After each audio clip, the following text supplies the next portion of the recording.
ஒரு சீன தேசத்து அரசர் இருந்தார். அவருக்கு வயசாயிட்டுது.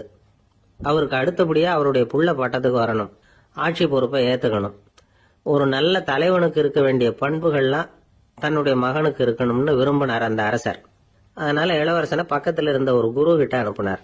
இளவரசன் அவர்கிட்ட போய் சேர்ந்தான். அந்த குரு என்ன பண்ணார் தெரியுமா? இவனை பார்த்து சொன்னார், இத பாருப்பா, நீ என்ன பண்ற, இப்பவே பக்கத்துல இருக்கிற காட்டுக்கு போ, நடுக்காட்டுல போய் ஒரு இடத்துல உட்காந்துக்கோ. அங்க என்னென்ன சத்தம்லாம் உன் காதுல விழுதுன்னு கவனிச்சு கேளு. உன் காதுல விழுந்த ஓசைகள் என்னென்னங்கிறத என்கிட்ட வந்து சொல்லு, அதுதான் எனக்கு தெரியணும், உனக்கு வேலையும் அதுதான் அப்படின்னு சொல்லி அனுப்பி வச்சுட்டார். இளவரசன் காட்டுக்கு போனான். குரு சொன்னபடியே ஒரு இடத்துல உட்காந்து கவனிச்சு கேட்டான். அதுக்கப்புறம் குரு கிட்ட திரும்பி வந்தான். என்னென்ன சத்தம்லாம் கேட்ட அப்படின்னு கேட்டார் குரு.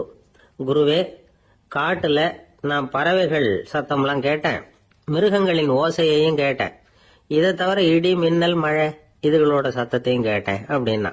குரு யோசனை பண்ணார், நீ இன்னமும் சரியா கேட்கல, அதனால மறுபடியும் காட்டுக்கு போ, கொஞ்ச நாள் தங்கி இருந்து கேட்டுட்டு வா அப்படின்னார். இளவரசனுக்கு ஒன்றும் புரியல. இருந்தாலும் குருவின் கட்டளையாச்சே, மறுக்க முடியுமா? உடனே அவன் மறுபடியும் காட்டுக்கு போனான். ஒரு இடத்துல உட்காந்தான். கொஞ்ச நேரம் உன்னிப்பா கவனிச்சு கேட்டான். சில நாள் கழிச்சு குரு கிட்ட திரும்பி வந்தான். குருவே, இந்த தடவை சில துல்லியமான சத்தங்களை எல்லாம் கேட்டான். தேனி பறக்கிற சத்தம், நீரோடையின் மெல்லிய ஓசை, இதெல்லாம் கேட்டேன்னா. குரு சிரிச்சார். நீ மறுபடியும் காட்டுக்கு போ, இன்னும் சில நாள் அங்க இரு, முழுமையா கவனமா கேட்டுட்டு வா அப்படின்னு சொல்லி அனுப்பி வச்சுட்டார். இளவரசனுக்கு குழப்பம் அதிகமாயிட்டுது. ஒண்ணுமே புரியல. மறுபடியும் காட்டுக்கு போனான். மௌனமா ஒரு இடத்துல உட்காந்துட்டான். அப்படியே தியானத்துல ஆழ்ந்துட்டான். சில நாள்ல அவனுக்கு இதுவரை கேட்காத ஓசைகள்லாம் கேட்க ஆரம்பிச்சுட்டுது. இதைத்தான் நான் கேட்கணும்னு என்னுடைய குரு எதிர்பார்த்திருக்கிறாருங்கிறத புரிஞ்சுக்கிட்டான். உடனே குரு கிட்ட ஓடனான். குருவே, இந்த தடவை காதுகளுக்கு கேட்க முடியாத சில ஓசைகளை கூட என்னால உணர முடிஞ்சுது. பூ மலருகிற ஓசை, சூரியனால பூமி சூடாகிறப்ப எழுகிற ஓசை, காலை பனித்துளி இந்த புல்லுலாம் குடிக்கிற ஓசை, இது எல்லாம் என்னால நல்லா கேட்க முடிஞ்சுது அப்படின்னா. குருவுக்கு இப்பதான் திருப்தி ஏற்பட்டுதான். இளவரசனை பார்த்து சொன்னார், இத பாருப்பா, இப்பதான் நாட்டை ஆளுகிற தகுதி உனக்கு வந்திருக்குது அப்படின்னு சொல்லி அதுக்கு விளக்கமும் கொடுத்தாராம். எந்த அரசன் தன்னுடைய மக்களின் எதையும் பேசுகிற மௌன மொழிய, மௌன வார்த்தைகளை கேட்கிறானோ அவன் தான் ஆள தகுதி உள்ளவன். எந்த அரசன் தன்னுடைய மக்களின் உணர்ச்சிகளை உண்மையா உணர்றானோ அவன் தான் முதன்மையான அரசன். போலி வார்த்தைகளை மட்டும் கேட்டுட்டு பல மௌன ராகங்களை காதுல வாங்கிக்காதவன் அரசனே இல்லை. எந்த நாட்டுல எப்போ ஒரு அரசன் தன்னுடைய மக்களின் உணர்ச்சிகளை கேட்க மறுக்கிறானோ அன்னையிலிருந்து அந்த நாடு அழிய தொடங்குது அப்படின்னு அர்த்தம். இதுதான் அந்த குரு இளவரசனுக்கு போதிச்சது. வாயால பேசுறத மட்டும் கேட்டு ஏமாறப்படாது, உணர்ச்சிகளையும் கேட்கறதுலதான் மனப்பக்குவம் உண்டாகும். மக்கள் உணர்ச்சிகளை புரிந்து கொள்ளாத அரசர்கள் நீடிச்சிருக்க முடியாது. அது மாதிரி நாடுகள்ல அடிக்கடி குழப்பம் தான் உண்டாகும். அப்படி இருந்தா அடிக்கடி ஆட்சி மாறிட்டு இருக்கும். அப்படிப்பட்ட ஒரு தேசம், அங்க ஒரு சிறைச்சாலையில 3 கைதிகள் பேசிக்கிட்டு இருந்தாங்க. ஒருத்தன் சொன்னான், நான் இந்த நாட்டு ராஜாவை எதிர்த்து பேசிக்கிட்டு இருந்தேன், அதனால என்ன புடிச்சு கொண்டாந்து இங்க போட்டுட்டாங்க அப்படின்னா ஒருத்தன். இன்னொருத்தன் சொன்னான், நான் இந்த நாட்டு ராஜாவை ஆதரிச்சு பேசிக்கிட்டு இருந்தேன், அதனால என்ன புடிச்சு கொண்டாந்து இங்க தள்ளிவிட்டாங்க அப்படின்னா. அது சரி, நீ என்ன தப்பு பண்ண அப்படின்னு சொல்லி 3வது ஆளை பார்த்து இவங்க கேட்டாங்க. அதுக்கு அந்த ஆளு சொல்றான், நான் தான் இந்த நாட்டு ராஜா அப்படின்னா. வாழ்க்கையில வெற்றி பெற என்ன வழி? இது ஒரு முக்கியமான கேள்வி. இதுக்கு எல்லாரும் பொதுவா சொல்ற ஒரு பதில், உழைச்சா வெற்றி பெறலாம் அப்படிங்கிறது தான். வாழ்க்கையில வெற்றி பெற உழைப்பு மட்டும் இருந்தா போதாது, நேர்மையும் வேணும் அப்படிங்கிறார் பால் ஹாஃப்மேன். இவர் யாரு தெரியுமா? இவர் ஒரு பெரிய பொருளாதார நிபுணர். 2வது உலகப் போர் முடிஞ்ச சமயம் அப்போ இவர் அமெரிக்காவின் நிதி ஆலோசகரா இருந்தார். தன்னுடைய வாழ்க்கையில நடந்த பழைய நிகழ்ச்சி ஒண்ணு அவர் சொன்னார். இளம் வயசுல படிச்சு முடிச்சதும் அவர் வேலை தேடிட்டு இருந்தாராம். அப்போ ஒரு கால்நடை வைத்தியர்கிட்ட போய் வேலை கேட்டிருக்காரு. இவர் அங்க போன சமயத்துல அந்த டாக்டர் தன்னுடைய பழைய கார் ஒன்ன விற்பனை செய்யறதுக்காக வேற ஒருத்தர்கிட்ட பேரம் பேசிட்டு இருந்தார். வாங்க வந்தவர் இவர்கிட்ட அந்த காரை பற்றின விவரம் எல்லாம் கேட்டுக்கிட்டு இருந்தார். கார் நல்ல நிலைமையில இருக்குமா அப்படிங்கிற கவலை அவருக்கு. எல்லா விவரங்களையும் கேட்டுக்கிட்டு அவர் கடைசியா சொன்னார், டாக்டர், இந்த காரை நீங்களே என்னுடைய ஊருக்கு ஓட்டிட்டு வர வேண்டியது. கார் எந்த ரிப்பேரும் ஆகாம என்னுடைய ஊருக்கு சேர்ந்துட்டுதுன்னா அங்கேயே நான் பணம் கொடுத்து இந்த காரை வாங்கிக்கிறேன் அப்படின்னாரு. நம்ம கார் அவ்வளவு தூரத்துக்கு வழியில எந்த கோளாறும் இல்லாம போய் சேருமா அப்படிங்கிற சந்தேகம் டாக்டருக்கு. அவர் என்ன செஞ்சார் தெரியுமா? தன்கிட்ட வேலை கேட்டு வந்திருந்த இளைஞர் பால் ஹாஃப்மேனை கூப்பிட்டார். அவர்கிட்ட சொன்னார், இத பாருப்பா, இந்த காரை நீ அவருடைய ஊர் வரைக்கும் நல்லபடியா ஓட்டிட்டு போய் சேர்த்துட்டீன்னா உனக்கு நான் வேலை கொடுத்து விடுறேன். அது மட்டும் இல்ல, காரு விற்கிற தொகையில கமிஷனும் கொடுக்குறேன், என்ன சம்மதமா அப்படின்னு கேட்டார். ஹாஃப்மேன் யோசனை பண்ணார். அதுக்கப்புறம் சரின்னு சொல்லி சம்மதிச்சார். கொஞ்ச நேரத்துல அவரும் கார் வாங்க வந்தவரும் புறப்பட்டாங்க. இவர் ரொம்ப சிரமப்பட்டு வழியில எங்கேயும் நிறுத்தாம காரை ரொம்ப சாமர்த்தியமா ஓட்டிட்டு போய் சேர்த்துட்டார். அவர் இவரை அழைச்சிக்கிட்டு வீட்டுக்குள்ள போனார். அப்புறம் கேட்டார், இத பாருப்பா, இப்ப சொல்லு, இந்த காரோட நிலைமை இப்ப எப்படி இருக்கு? உண்மையிலேயே இது நல்ல நிலைமையில இருக்குதா? உன்னுடைய மனசாட்சிப்படி பதில் சொல் அப்படின்னார். இவரும் உடனே காரு நல்ல நிலைமையில தான் இருக்கு அப்படின்னு சொல்றதுக்கு வாயை திறந்தார். அதுக்குள்ள பார்வை எதிரில் உள்ள சுவர் மேல பட்டுது. அங்க இயேசுநாதர் படம் ஒண்ணு மாட்டியிருந்தாங்க. அதுக்கு அடியில எழுதியிருந்த வாசகம் என்னன்னா, நீ பேசும் ஒவ்வொரு வார்த்தையையும் இயேசு கவனித்துக் கொண்டிருக்கிறார் அப்படின்னு இருந்தது. அந்த வரிகளை பார்த்தார். உடனே காரு சரியில்லை அப்படிங்கிற உண்மையை சொல்லிவிட்டார். இவர் இப்படி சொன்னதும் அவர் இவரை ரொம்ப ஆச்சரியமா பார்த்தார். இவர்கிட்ட இருந்த நேர்மை அவரை சிந்திக்க வச்சது. உன்னுடைய நேர்மையை பாராட்டுறேன், உனக்கு கமிஷன் கிடைக்கணுங்கிறதுக்காகவே நான் இந்த காரை வாங்கிக்கிறேன்னார். இப்போ அவர் திகைச்சு போய் நின்னார். மறுபடியும் அவர் சொன்னார், நீ காரை ஓட்டிட்டு வரும்பொழுதே உன்னுடைய திறமையை பார்த்தேன், உனக்கு விருப்பம் இருந்தா நீ என்கிட்டயே வேலைக்கு சேர்ந்துடலாம் அப்படின்னார். பால் ஹாஃப்மேன் அவர்கிட்ட வேலைக்கு சேர்ந்தார். படிப்படியா முன்னேறினார். கடைசியில பாத்தீங்கன்னா அமெரிக்காவுடைய நிதி ஆலோசகரா ஆனார். அதுக்கப்புறம் அவர் அந்த பழைய சம்பவத்தை எப்பவும் மறக்கிறது இல்லை, அடிக்கடி சொல்றது உண்டு. அதனால இதுல இருந்து நாம தெரிஞ்சுக்க வேண்டியது என்னன்னா, வாழ்க்கையில முன்னுக்கு வரணும்னா உழைப்பு மட்டும் போதாது, நேர்மையும் வேணும். ஆனா இந்த காலத்துல சிலருடைய நேர்மை நமக்கு ஆச்சரியமா கூட இருக்கும். ஒருத்தர் புஸ்தக கடை வச்சிருந்தார். ரொம்ப நேரமா தேடி ஒரு புத்தகத்தை கையில் எடுத்தார். அதுக்கு பில் போட சொன்னார். அந்த புத்தக கடைக்கு வந்த இன்னொருத்தர் பில் போடுறவர், சார் இந்த புத்தகம் மகா அறுவை, மகா மட்டம், இது வேணாம் உங்களுக்கு, வேற ஏதாவது ஒண்ணு பாருங்கன்னார். புத்தக கடை வச்சிருக்கிறவரே இப்படி சொன்னார். வாங்க வந்தவர் இவர் ஆச்சரியமா பார்த்தார். உங்க நேர்மையை பாராட்டுறேன், அது சரி, இந்த புத்தகத்தை ஏற்கனவே நீங்க படிச்சு பார்த்துட்டீங்களான்னு கேட்டார். அதை படிச்சு வேற பாக்கணுமான்னார். அப்புறம் எப்படி இது மகாமட்டம்னு சொல்றீங்க அப்படின்னார். அதை எழுதினவனே நான் தான் சார் அப்படின்னார் அவர். இது ஒரு விதமான நேர்மை, நேர்மையை ஒத்துக்கிறது. எப்படி இருந்தாலும் வாழ்க்கையில உழைப்பும் நேர்மையும் உயர்வதற்கு வழிகள். உழைப்பை விட நேர்மை முக்கியம் அப்படிங்கறத புரிந்து கொண்டால் வாழ்க்கையில வெற்றி நிச்சயம். திருநெல்வேலி மாவட்டத்துல கோவில்பட்டிக்கு பக்கத்துல உள்ள ஊர் கடம்பூர். காமராசர் முதலமைச்சரா இருந்த காலம். கடம்பூர்ல ஒரு பள்ளி சீரமைப்பு மாநாடு நடக்குது. அந்த பக்கத்துல உள்ள பள்ளிக்கூடம்லாம் அதுல கலந்துக்குது. கண்காட்சி வேற, ஊர் பூரா விழா கோலம். மறுநாள் மாநாடு நடக்க போகுது. ஆனா முதல் நாளே மழை பிடிச்சிக்கிட்டுது. மறுநாளும் அது விடாம பேஞ்சுக்கிட்டு இருக்குது. காமராசர் காலையில இருந்து பல்வேறு நிகழ்ச்சிகள்ல கலந்துக்கிட்டு சாயந்தரமா கடம்பூருக்கு வந்து சேர வேண்டியவர். மழை பேஞ்சுக்கிட்டு இருக்கிறதுனால நிகழ்ச்சி ரத்தாயிடுமோ என்னமோ அப்படின்னு எல்லாரும் சந்தேகப்பட்டுக்கிட்டு இருக்கிறாங்க. அவர் கோவில்பட்டி பயணிகள் விடுதியில இருக்கிறார். கடம்பூர்ல இருந்து சில பேர் போய் அவரை சந்திக்கிறாங்க. மழை பெஞ்சுக்கிட்டு இருக்குதே, என்ன செய்யலாம் அப்படின்னு கேக்குறாங்க. மழை பெஞ்சா நல்லது தானே, அதுக்காக மாநாட்டை எதுக்காக ரத்து செய்யணும்? ஆசிரியர்கள் எவ்வளவு கஷ்டப்பட்டு ஏற்பாடு பண்ண மாநாடு, கட்டாயம் வந்துடுறேன் அப்படின்னாராம் காமராசர். உடனே புறப்பட்டார். மழையை பொருட்படுத்தாத மக்கள் கூட்டம். அது கலையாம காத்துக்கிட்டு இருக்கிறாங்க அவ்வளவு பேரும். தலைவர் வந்துட்டார்னு தெரிஞ்சது ஜனங்களுக்கு ஏகப்பட்ட உற்சாகம். ஜனங்கள் அவ்வளவு உற்சாகமா வரவேற்றாங்க. மாநாடு ஆரம்பமாச்சு. மலர் மாலைகள் மலை மாதிரி குவிய ஆரம்பிச்சுட்டுது. வரிசையா ஒவ்வொரு கல்வி நிலையம் சார்பாகவும் வரவேற்பு பத்திரம் வாசிச்சு கொடுக்கறாங்க. என்ன வாசிக்கிறாங்கிறத காமராசர் கூர்ந்து கவனிக்கிறார். ஏகப்பட்ட புகழ் மொழிகள், ரொம்ப பாராட்டி புகழ்ந்து என்னென்னமோ வாசிச்சுக்கிட்டு இருக்கிறாங்க. குடை வள்ளலே, குணக்குன்றே, மலையே, கடலே, இப்படி தமிழ் மொழியில பாராட்டுறதுக்கு எத்தனை வார்த்தைகள் உண்டோ அத்தனையும் அதுல சேர்த்திருக்கிறாங்க. காமராசர் பொறுமை இழந்துட்டார். போதும் போதும், உங்க எல்லாரையும் பார்த்து 2 வார்த்தை பேசிட்டு போறதுக்காக தான் நான் வந்திருக்கிறேன். எல்லாரும் மழையில சிரமப்பட்டு நின்றுட்டு இருக்கிறீங்க, இப்படி என்ன புகழ்ந்து படிச்சுக்கிட்டே இருந்தா எப்படி அப்படின்னாராம். அதுக்கப்புறம் பேசி முடிச்சிருக்கிறார். மாநாட்டு நிகழ்ச்சிகள் முடிஞ்சதும் இன்னொரு நிகழ்ச்சியில கலந்துக்கிறதுக்காக புறப்பட்டாராம். ஒரு திறந்த ஜீப்ல அவரை ஊர்வலமா அழைச்சிக்கிட்டு போயிருக்கிறாங்க. தெருவில் 2 பக்கமும் ஏகப்பட்ட கூட்டம். அங்கங்க ஜீப்பை நிறுத்தி ரோஜா மாலை, ஜருக மாலை இப்படி போட்டுக்கிட்டே இருக்கிறாங்க. அதெல்லாம் அப்படி அப்படியே வாங்கி அங்கங்க நின்றுகிட்டு இருந்த குழந்தைகள்கிட்டையும் தாய்மார்கள்கிட்டையும் கொடுத்துக்கிட்டே போறார். அந்த சமயத்துல கூட்டத்துக்கு அப்பால ஒரு பெரியவர் கையில ஒரு மல்லிகை சரத்தோட நின்றுட்டு இருக்கிறார். அவரால் முண்டி அடிச்சுக்கிட்டு முன்னால வர முடியல. காமராசர் இதை கவனிக்கிறார். அவ்வளவுதான், உடனே நிறுத்தப்பா வண்டிய அப்படிங்கிறார். ஜீப்பு நிக்குது.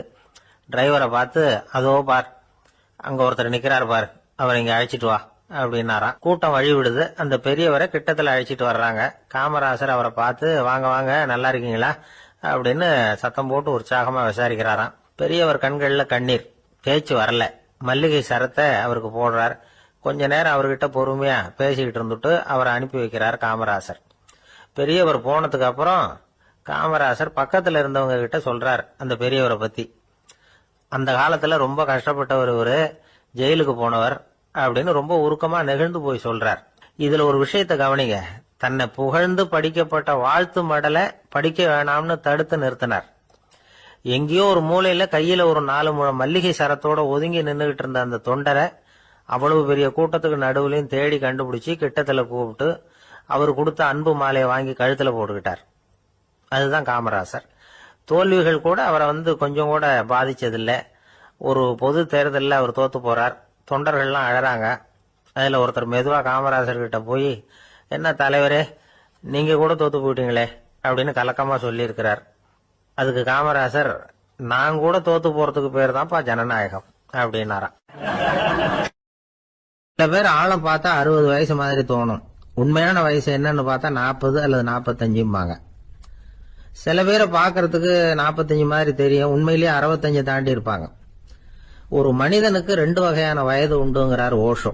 அதாவது உடம்புக்குன்னு ஒரு வயசு, மனசுக்குன்னு ஒரு வயசு. முதல் உலக மகா யுத்தம் நடந்தது இல்லையா, அது முடிஞ்சதுக்கு அப்புறம் முதல் தடவையா மனிதனின் மூளை வளர்ச்சியை பத்தி மனநல வைத்தியர்கள் ஒரு கணக்கெடுப்பு சோதனை நடத்தினாங்களாம். அது வரைக்கும் மனிதனுக்கு 2 வகையான வயது உண்டுன்னு யாரும் சிந்திச்சதே இல்லையா.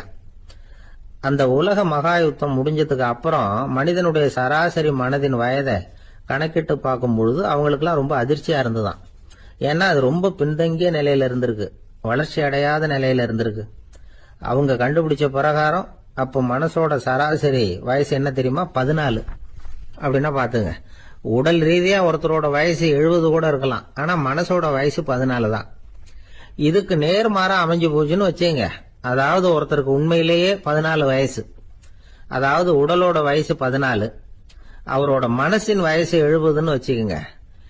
இப்படி அமைஞ்சுட்டுதுன்னா அவர் சீக்கிரம் ஞானத்தன்மை அடைஞ்சிருவார் அப்படின்னு அர்த்தம்.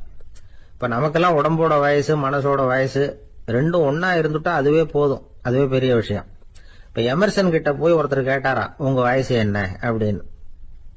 அவர் உடனே பதில் சொல்லியிருக்கார், 360 வருஷம் அப்படின்னாராம். கேட்டவர் குழம்பி போயிட்டார். அவர் என்ன சொல்றாரு, 360 வயசா, என்ன நம்ம காதல தான் சரியா விழலையா? எமர்சன் எப்பவும் உண்மையை பேசுற ஒரு சிறந்த அறிவாளி, அவர் இப்படிலாம் பொய் சொல்ல மாட்டாரே அப்படின்னு ஒரு யோசனை பண்ணிக்கிட்டே இவர் மறுபடியும் அவர் கிட்ட போனாராம். ஐயா, நீங்க சொன்னது சரியா என் காதல விழல, அதனால மறுபடியும் கேட்கிறேன், உங்க வயசு என்ன அப்படின்னாராம். எமர்சன் மறுபடியும் சொல்லியிருக்கிறார், 360 வருஷம்னு. வந்தவருக்கு உண்மையிலேயே அதிர்ச்சியா போட்டுது. அதுக்கப்புறம் மெதுவா ஆரம்பிச்சாராம், ஐயா நீங்க சொல்றதை என்னால ஏத்துக்க முடியாது.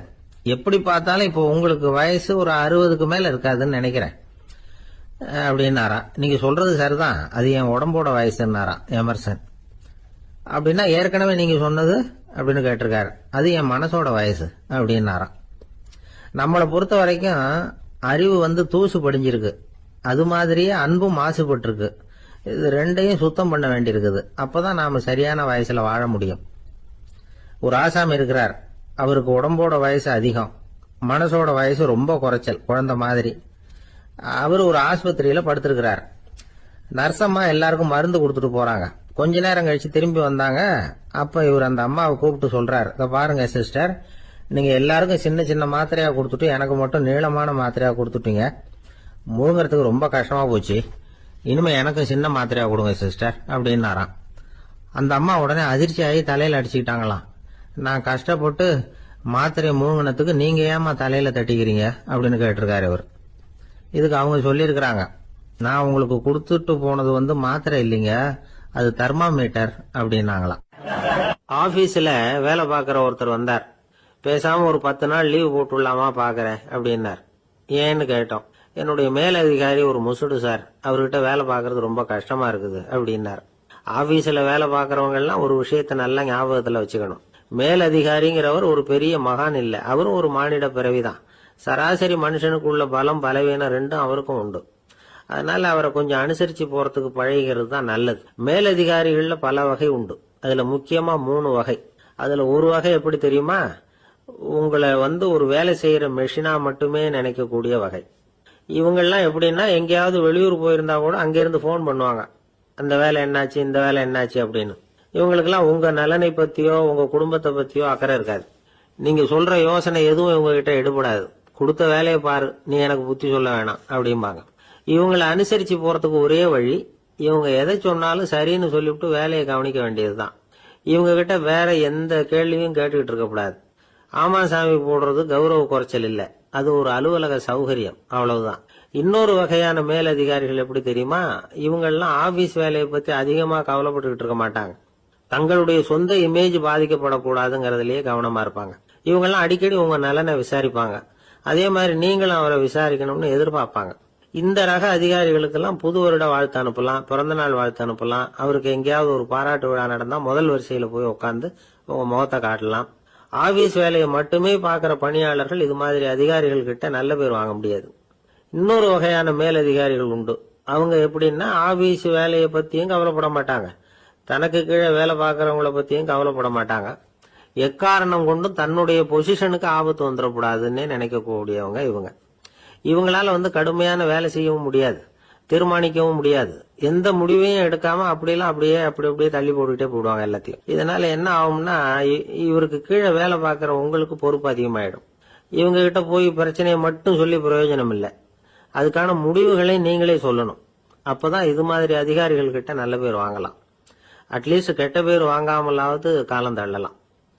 ஆபீஸ்ல வேலை பார்க்கறவங்க முக்கியமா சில விஷயங்களை ஞாபகத்துல வச்சுக்கணும். ஆபீஸ்ல நடக்கிற நல்லது கெட்டது எதுவா இருந்தாலும் உடனடியா மேலதிகாரி கிட்ட தெரிவிக்கிறது நல்லது.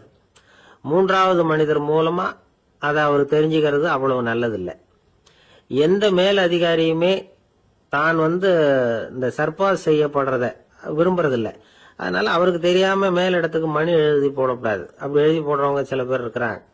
நீங்களும் உங்க மேலதிகாரியும் தொழில் ரீதியா ஒரே படிப்பு படிச்சவரா இருக்கலாம். அப்படி இருந்ததுன்னா அட்ஜஸ்ட் பண்ணி போறது கொஞ்சம் கஷ்டம்தான். இதை மனசுல வச்சுக்கிட்டு நடந்துக்கணும். உங்களுக்கும் அவருக்கும் அபிப்பிராய பேதமா, அது அவருக்கும் உங்களுக்கும் உள்ள தனிப்பட்ட பிரச்சனை, அதை விளம்பரப்படுத்திட்டு இருக்க கூடாது. அது அவருடைய கோபத்தை கிளறும். உங்க மேலதிகாரி உங்க கூட படிச்சவரா இருக்கலாம், அதுக்காக அவர் எல்லாருக்கும் முன்னாடி அடைய கிச்சாமி எப்படா இருக்க அப்படின்லாம் கேட்டுக்கிட்டு இருக்க கூடாது. பொதுவா யாரும் அதை விரும்புறதில்ல. இவ்வளவையும் உங்க மனசுல வச்சுக்கிட்டு கொஞ்சம் சாமர்த்தியமா நடந்துகிட்டீங்கன்னா ஆபீஸ் உங்களுக்கு அவஸ்தையா இருக்காது, ஆனந்தமா இருக்கும். ஒரு மேலதிகாரி தன்கிட்ட வேலை பார்க்கிற ஒருத்தரை பத்தி ரொம்ப பெருமையா சொன்னாராம். எங்க ஆபீஸ்ல எவ்வளவோ பேர் வேலை பார்க்கறாங்க, எல்லாரும் தினமும் ஏதாவது பிரச்சனைகளை சொல்லிட்டு இருப்பாங்க. ஆனா இவர் ஒருத்தர் மட்டும்தான் இது வரைக்கும் என்கிட்ட எந்த பிரச்சனையும் சொன்னதே இல்லை. அவர் பாட்டுக்கு வருவார், வேலை பார்ப்பார், போயிடுவார் அப்படின்னாராம். நான் உடனே அவ்வளவு பெருமைக்குரிய அந்த ஊழியரை பார்த்து கேட்டேன், ஏன்பா உன்னுடைய மேலதிகாரி கிட்ட நீ எந்த பிரச்சனையும் கொண்டுகிட்டு போறதே இல்லையாமே அப்படின்னு கேட்டேன். அதுக்கு அவர் சொல்றாரு, ஆமாங்க, அது ஏன்னா அவரால் எந்த பிரச்சனையுமே தீர்க்க முடியாதுங்கிறது எனக்கு நல்லா தெரியும், அதனால அப்படி செய்யறேன், வேற ஒண்ணும் இல்லை அப்படின்னார் ரொம்ப பொறுமையா.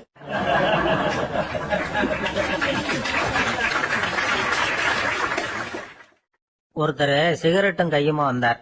சார், இந்த புகைப்பிடிக்கிற பழக்கத்தை நிறுத்தி போடணும்னு தான் பாக்கிறேன், முடியலன்னார். புகைப்பிடிக்கிறத நிறுத்துறது ரொம்ப சுலபம் சார் அப்படின்னார் இன்னொருத்தர். எப்படி சொல்றீங்கன்னு கேட்டார் அவரு.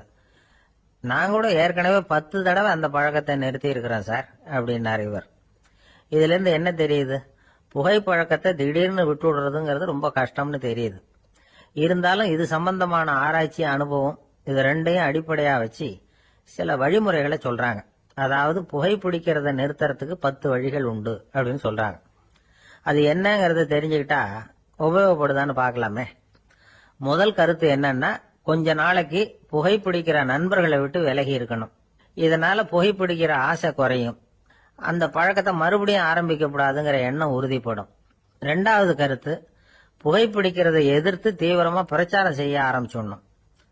அது அடுத்தவங்களுக்கும் உபயோகப்படும், உங்களுக்கும் உபயோகப்படும். உங்க உள்ளுணர்வை அது தூண்டும், உங்களை உறுதி கொள்ள வைக்கும். 3வது கருத்து என்னன்னா, தினமும் 2 தடவை குளிக்கணும். எப்படி தெரியுமா? முதல்ல வெதுவெதுப்பான தண்ணீர், அப்புறம் குளிர்ந்த தண்ணீர், இப்படி மாறி மாறி குளிக்கணுமா. 4வது கருத்து, உடற்பயிற்சிகள் செய்யணும். மூச்சு வாங்குற மாதிரியான பயிற்சிகள் ரொம்ப நல்லதான். பிராணாயாமம் அப்படிங்கிற மூச்சு பயிற்சி ரொம்ப நல்லதுங்கிறாங்க. அப்புறம் 5வது கருத்து, சாப்பாடு மிதமா இருக்கணும், சீரா இருக்கணும். பச்சை காய்கறிகள், பழங்கள் சாப்பாட்டுல சேர்த்துக்கலாம்.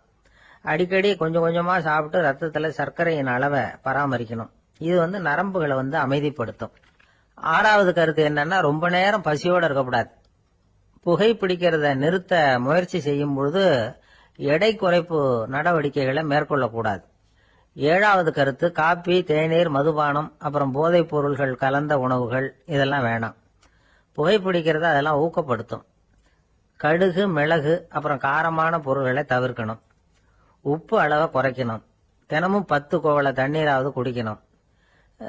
வெறும் தண்ணி புகைப்பிடிக்கிற ஆவலை தணிக்குதான். 8வது கருத்து, கையில சிகரெட்டு, புகையில ஏதாவது இருந்தா உடனே தூக்கி எறிஞ்சிருங்க. அது கையில் இருக்கிற வரைக்கும் புகைப்பிடிக்கிற ஆசை வந்துகிட்டே இருக்கும். 9வது கருத்து என்னன்னா, இறை நம்பிக்கை உள்ளவங்க புகைப்பிடிக்கிற எண்ணம் வர்றப்போவெல்லாம் பிரார்த்தனை செய்ய ஆரம்பிச்சுடலாம். 10வது கருத்து, உங்களுக்கு ரொம்பவும் வேண்டியவங்க யாரோ அவங்க கிட்ட எல்லாம் நீங்க புகைப்பிடிக்கிறத நிறுத்தி விட்டதா சொல்லிவிடுங்க. இந்த 10 வழிகளையும் கடைபிடிக்க ஆரம்பிச்சுட்டா புகைப்பிடிக்கும் பழக்கத்தை நிறுத்தி விடலாம் அப்படின்னு சொல்றாங்க அனுபவப்பட்டவங்க. முயற்சி பண்ணி பார்க்கலாம். ஒரு முக்கியமான இடத்துல நின்றுகிட்டு இருந்தார் ஒருத்தர். அங்க இன்னொருத்தர், ஏன் சார் இந்த இடத்துல சிகரெட் பிடிக்கலாமா அப்படின்னு அனுமதி கேட்டார். இந்த இடத்துல சிகரெட் பிடிக்க கூடாதுங்க அப்படின்னாரு இவர். நீங்க இப்படி சொல்றீங்க, ஆனா இந்த இடத்துல கீழே நிறைய சிகரெட் துண்டுகள் கிடக்குதே, அவங்கெல்லாம் யாரு? அவங்கெல்லாம் உங்க மாதிரி என்கிட்ட அனுமதி கேட்காதவங்க அப்படின்னாராம் இவர். ஒரு ஊர்ல ஒரு பெரிய ஞானி இருந்தார். அவர் படுக்கையில இருந்தார். இன்னும் கொஞ்ச நேரம் தான் அவர் இந்த உலகத்துல இருக்க போறார். அவரை சுத்தி ஏகப்பட்ட கூட்டம். ஏற்கனவே அவருடைய உபதேசங்களை கேட்டவங்க பல பேர் அவரை சுத்தி நிக்கிறாங்க. அந்த ஞானி மெதுவா கண்ணை திறந்து பாக்குறார். எல்லாரும் அவருடைய கடைசி வார்த்தையை கேட்கறதுக்காக அவளோட காத்துக்கிட்டு இருக்கிறாங்க. அந்த ஞானி மெதுவா பேச ஆரம்பிச்சார். நான் என்னுடைய வாழ்நாள் பூராவும் உங்களுக்கு நிறைய போதனைகள் சொல்லிட்டு இருக்கிறேன். பேரானந்தம், மகிழ்ச்சி, தியானத்தன்மை இதை பத்தி எல்லாம் சொல்லி இருக்கிறேன். இப்ப நான் வேற ஒரு கரைக்கு போயிட்டு இருக்கிறேன். நான் இனிமே இந்த கரையில இருக்க மாட்டேன். நீங்க நான் சொன்னதையெல்லாம் கேட்டீங்க, ஆனா எதையும் நீங்க நடைமுறைப்படுத்தி பார்க்கல. எல்லாம் கேட்டதோட சரி, அதோட விட்டுட்டீங்க. அப்புறம் அதை தள்ளி போட்டுக்கிட்டே வந்துட்டீங்க. மேலும் அதை தள்ளி போடுறதுல எந்த பிரயோஜனமும் கிடையாது. இப்ப நான் போய்கிட்டு இருக்கிறேன். உங்கள யாராவது என்னோட வர்றதுக்கு தயாரா அப்படின்னு கேட்டார். அவ்வளவுதான், யாரும் வாய திறக்கல. ஒரே மௌனம், சத்தமே இல்ல. ஒருத்தர் பார்த்துக்கிட்டே நிக்கிறாங்க. அந்த கூட்டத்துல ஒரு ஆள் அந்த ஞானி கூடவே 40 வருஷத்துக்கு மேல இருந்திருக்கிறான். அவனும் வாயை திறக்காம இன்னொருத்தன் முகத்தை பார்த்துக்கிட்டே நிக்கிறான். இந்த சமயத்துல பின்னாடி நின்றுகிட்டு இருந்த ஒருத்தன் கையை தூக்கினான். ஞானி அவனை பார்த்தார். சரி, ஒருத்தனுக்காவது நம்மோட வர்றதுக்கு தைரியம் இருக்குது அப்படின்னு நினைச்சார். ஆனா அந்த ஆள் என்ன சொன்னான் தெரியுமா? ஐயா, நீங்க கேக்குறப்போ நான் உடனே எழுந்திருக்கல, கையை மட்டும்தான் தூக்கினேன். என்ன காரணம்னா, நான் எப்படி அடுத்த கரைக்கு சேர்றதுங்கிறது தெரிஞ்சுக்கிறதுக்காக தான். அந்த விவரத்தை மட்டும் இப்ப உங்ககிட்ட இருந்து நான் தெரிஞ்சுக்க ஆசைப்படுறேன். ஏன்னா இப்ப நான் உங்க கூட வர்றதுக்கு தயாரா இல்ல. எவ்வளவோ காரியங்களை நான் இன்னும் இங்க முடிக்க வேண்டி இருக்குது. வீட்டுக்கு ஒரு விருந்தினர் வந்திருக்கிறார். என்னுடைய இளைய மகனுக்கு கல்யாணம் பண்ணி வைக்கணும். அதனால இன்னைக்கு உங்க கூட வர முடியாது. அது மட்டும் இல்ல, இப்போ உங்க கூட அடுத்த கரைக்கு வந்தா திரும்பி வர முடியாதுன்னு வேற சொல்றீங்க. அதனால இப்ப நான் வரல. இன்னொரு நாள் நிச்சயமா நான் வர்றேங்க, உங்களை சந்திக்கிறேன். அதனால இப்ப நீங்க இன்னொரு தடவை எங்களுக்கு விளக்கமா சொல்லணும். ஏற்கனவே பல தடவை சொல்லி இருக்கிறீங்க. தயவு பண்ணி இப்போ ஒரு தடவை சொன்னீங்கன்னா சௌரியமா இருக்கும். அந்த அடுத்த கரையை அடையிறது எப்படி? இப்போ ஒரு தடவை அதை விளக்கமா சொல்லிட்டீங்கன்னா நல்லா ஞாபகப்படுத்திக்குவேன். அது சரியான சமயம் வர்றப்போ இது எனக்கு உதவியா இருக்கும் அப்படின்னு நானா. ஆனா உண்மை என்ன தெரியுமா? அந்த சரியான சமயம் வரவே இல்லை அப்படிங்கறது தான் உண்மை. இப்படி அந்த கதை முடியும். இந்த கதை அந்த ஒரு ஆளுக்கு மட்டும் இல்ல, கிட்டத்தட்ட எல்லாருக்குமே இது பொருந்தும் அப்படிங்கிறாங்க விவரம் தெரிஞ்சவங்க. எல்லாருமே அந்த சரியான தருணத்துக்காக தான் காத்துக்கிட்டு இருக்கிறாங்களாம். அதுக்காக ஜோசியம் பாக்குறாங்க, கைரேகை பாக்குறாங்க. நாளைக்கு என்ன நடக்கும்ங்கிற ஆவல்ல எல்லாரும் காத்துக்கிட்டு இருக்கிறாங்க. ஆனா அந்த ஒரு நாள் ஒருபோதும் வரப்போறது இல்ல. நீங்க தள்ளி போடுறதுக்காக பல அர்த்தமில்லாத காரணங்களை தேடுறீங்க அப்படிங்கிறார் ஒரு ஞானி. காத்திருக்கிறதுலேயே நம்ம காலம் ஓடி போயிடுது. ஏன்னா இன்னைக்கு நாம சிந்திக்கிறது நாளைக்கு நாம சிந்திக்கிறது இல்ல. ஒவ்வொரு நாளும் ஒவ்வொரு மாதிரி போயிடுது. நாளைக்கு மறுநாளை பத்தியே சிந்திக்கிறோம். இப்படியே அது பாட்டுக்கு போயிடும். கரையை தொட்டு பாக்குறது எப்போ? இதுதான் கேள்வி. நமக்கு வேண்டியப்பட்ட ஒருத்தர் ஒரு ரயில்வே பிளாட்பாரத்துல நின்றுட்டு இருக்கிறார். அங்க இருக்கிறவங்க கிட்ட கேக்குறாராம், விசாரிக்கிறாரு. ஏங்க கிழக்க போற ரயில் போயிட்டுதுங்களான்னாராம். போயிட்டுதுன்னு இருக்கிறாங்க. கொஞ்ச நேரம் கழிச்சு எங்க மேற்க போற ரயில் போயிட்டுதுங்களான்னு கேட்டிருக்காரு. போயிட்டுதுங்களான் இருக்காங்க. அப்புறம் கொஞ்ச நேரம் கழிச்சு மறுபடியும் ஏங்க 10:30 மணி வண்டி போயிட்டுதான்னு கேட்டிருக்காரு. தொடர்ந்து காலையில இருந்து சாயந்தரம் வரைக்கும் இப்படி ஒரே இடத்துல நின்றுட்டு கேட்டுக்கிட்டே இருக்கிறார். இதை பார்த்துக்கிட்டு இருந்த ஒருத்தர் அவர்கிட்ட வந்து, ஏங்க நீங்க எங்க போகணும் அப்படின்னு கேட்டாராம். இவர் மெதுவா சொன்னாராம், இந்த ரயில்வே லைனை தாண்டி அந்த பக்கம் போகணும் அப்படின்னாராம். இந்த உலகத்துல எவ்வளவோ உயிரினங்கள் இருக்கு, ஒவ்வொன்றும் ஒவ்வொரு விதமா சண்டை போடுது. இப்ப 2 மாடு சண்டை போட்டுக்குதுன்னு வச்சுங்க, என்ன பண்ணும்? 2 முட்டிக்கும். அதுக்கு சண்டை போடுறதுக்கு ஆயுதமா உபயோகப்படுறது அதோட கொம்பு. 2 சேவல் சண்டை போட்டுக்குதுன்னு வச்சுங்க, அதுக்கு ஆயுதமா உபயோகப்படுறது அதோட கால் நகம். காலால தான் அது ஒன்னோட ஒன்று சண்டை போட்டுக்கும். ஆனா 2 மனுஷன் சண்டை போட்டுக்கிறான்னு வச்சுங்க, இவன் இன்னதை தான் ஆயுதமா உபயோகப்படுத்துவான்னு குறிப்பிட்டு சொல்ல முடியாது. கல்லை எடுப்பான், கத்தி எடுப்பான், துப்பாக்கி எடுப்பான், என்ன வேணாலும் பண்ணுவான். வாயால திட்டுவான், கையால அடிப்பான், காலால உதைப்பான், சகலகலா வல்லவன். விலங்குகள்லாம் பொதுவா வாயை சாப்பிடறதுக்கு மட்டும்தான் உபயோகப்படுத்துது. ஆனா இவனுக்கு சாப்பிடறதுக்கும் அதுதான், சாப்பிட்டு விட்டு திட்டுறதுக்கும் அதுதான். ஆனா ஒரு விஷயத்துல மட்டும் கெட்டிக்கிறேன். அதாவது நாம சண்டை போட்டுக்கிட்டாலும் பரவாயில்ல, கோழிகள் சண்டை போடாம இருக்கணும் அப்படின்னு ஆசைப்படுறான். எதுக்காக? கோழிகள் சண்டை போடாம இருந்தா நிறைய முட்டைகள் போடுமா, அதுக்காகத்தான் இந்த அக்கறை. கோழி பண்ணை வச்சிருக்கிறவங்களுக்கு இது ஒரு பெரிய பிரச்சனை. அதாவது பண்ணையில் இருக்கிற கோழிகளுக்குள்ள அடிக்கடி சண்டை வந்துடும், அதனால முட்டை உற்பத்தி குறைஞ்சிரும். சரி, இதுக்கு என்ன பண்றது? பண்ணையில போய் உட்காந்துக்கிட்டு தினமும் பஞ்சாயத்து பேசிட்டு இருக்க முடியுமா? அமெரிக்காவில் கோழி பண்ணை வச்சிருக்கிற ஒருத்தர் இதை பத்தி யோசனை பண்ணி பார்த்தாராம். ஒரு வழியையும் கண்டுபிடிச்சிருக்காரு. கோழிக்கெல்லாம் மூக்கு கண்ணாடி மாட்டி விட்டுட்டோம்னா அது சண்டை போடுற குணம் குறைஞ்சிரும், முட்டை அதிகமாயிடும். அந்த கண்ணாடியில் உள்ள லென்ஸ் சிவப்பு நிறத்தில் இருக்கணும், அவ்வளவுதான் அப்படின்னு அவர் கண்டுபிடிச்சாராம். இது ஏற்கனவே நடைமுறையில் கண்டுபிடிக்கப்பட்ட ஒரு விஷயம். ஆனா எல்லா கோழிக்கும் சிவப்பு மூக்கு கண்ணாடி எப்படி மாட்டி விடுறது? அப்படியே மாட்டி விட்டாலும் அது நழுவாம இருக்கணுமே. இப்ப நாமெல்லாம் நடு வரலால மூக்கு கண்ணாடி நடுவில் தொட்டு அப்படி ஸ்டைலா சரி பண்ணிக்கிறோம், அது மாதிரி கோழி எப்படி சரி பண்ணிக்கும்? இதுதான் பிரச்சனை. இதுக்கு அவர் என்ன வழி கண்டுபிடிச்சாருன்னா, கோழிக்கெல்லாம் மூக்கு கண்ணாடிக்கு பதிலா விழியொட்டு வில்லைகள், கான்டாக்ட் லென்ஸ், அதை பொருத்தி விட்டா என்ன அப்படின்னு யோசனை பண்ணார். அதே மாதிரி பண்ணார். அதே மாதிரி செஞ்சு பார்த்தாரு, வெற்றி. அதுக்கப்புறம் கோழியெல்லாம் சண்டை போட்டுக்கலையாம், சமாதான பிரியர்கள் ஆயிட்டுதான். கோழிகளுக்கு இயல்பாவே சண்டை போடுற குணம் உண்டு. ஆனா அதோட கண்ணுக்கு பாக்குற பொருள்லாம் ரோஜா நிறத்திலேயோ அல்லது இன்னும் சொல்ல போனா அழுத்தமான சிவப்பு நிறத்திலேயோ தெரிஞ்சதுன்னா சண்டை போடுற குணம் குறைஞ்சிருதான். அந்த சமயத்துல அது அதிகமாகவும் முட்டையிட ஆரம்பிச்சுடுதான். அதே நேரத்துல இறை எடுக்கிறத கூட குறைச்சிக்குதான். இது ஏன் இப்படி பண்ணுதுங்கிறது விஞ்ஞானிகளுக்கு இன்னமும் புரியலையா. எப்படியோ அமெரிக்க கோழிகள்லாம் கான்டாக்ட் லென்ஸ் பொருத்திக்க ஆரம்பிச்சாச்சு. கோழி கழுத்தை பிடிச்சிக்கிட்டு ஒரு சில வினாடிகள்ல அதை பொருத்தி விடுறாங்களாம். கோழியோட ஆயுள் பூரா அது அப்படியே இருக்குமா. பண்ணையில முட்டை உற்பத்தி குறைஞ்சா இது மாதிரி விஞ்ஞான பூர்வமா பரிகாரம் தேடுறது தான் நல்லது. நமக்கு வேண்டியப்பட்ட ஒருத்தர், அவர் ஒரு கோழி பண்ணை வச்சிருந்தார். அந்த பண்ணையில பாதி கோழி திடீர்னு செத்து போச்சு. உடனே ஒரு கால்நடை மருத்துவர்கிட்ட போக வேண்டியது தானே, அங்க போகல. உள்ளூர்ல மந்திரம் பண்ணிட்டு இருந்த ஒரு சாமியார்கிட்ட போனார். அவர் காலில் விழுந்தார். சாமி, என் பண்ணையில பாதி கோழி செத்து போட்டுதுன்னார். சாமியார் யோசனை பண்ணார். சரி, பண்ணையில வாசப்படி கிழக்கு பக்கமா வச்சிருக்கியா மேற்கு பக்கமா வச்சிருக்கியான்னு கேட்டார். கிழக்கு பக்கமா இருக்குன்னார் அவர். அதுதான் தப்பு, மேற்கு பக்கமா அதை மாத்து சரியா போடும்னாராம். அதே போல அவர் போய் மாத்திவிட்டார். அப்பவும் பாதி செத்து போச்சு. மறுபடியும் சொன்னார், சாமி மறுபடியும் பாதி கோழி செத்து போட்டுதேன்னார். சரி, கூரை எப்படி போட்டிருக்க, ஓடு போட்டிருக்கியா இல்ல கீத்து போட்டிருக்கியான்னார். ஓடு போட்டிருக்கேன்னாராம் அவரு. அதுதான் தப்பு, கீத்து போட்டுரும் சரியா போடும்னாராம். சரின்னு போய் அதையும் மாத்தி பார்த்தார்.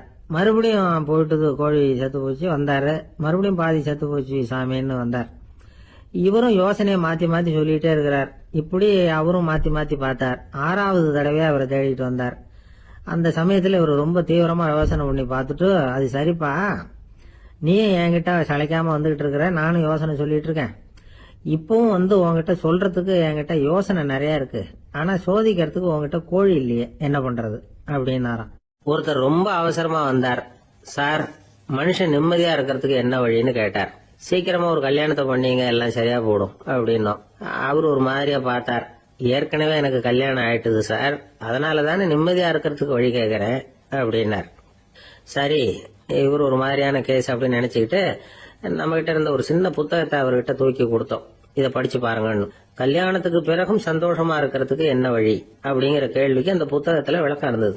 கணவன் மனைவிக்குள்ள சிக்கல் வராம இருக்கிறதுக்கு அதுல சில வழிகளை சொல்லி கொடுத்துருக்காங்க. அதெல்லாம் என்னென்ன அப்படிங்கறத இப்ப பாக்கலாமா?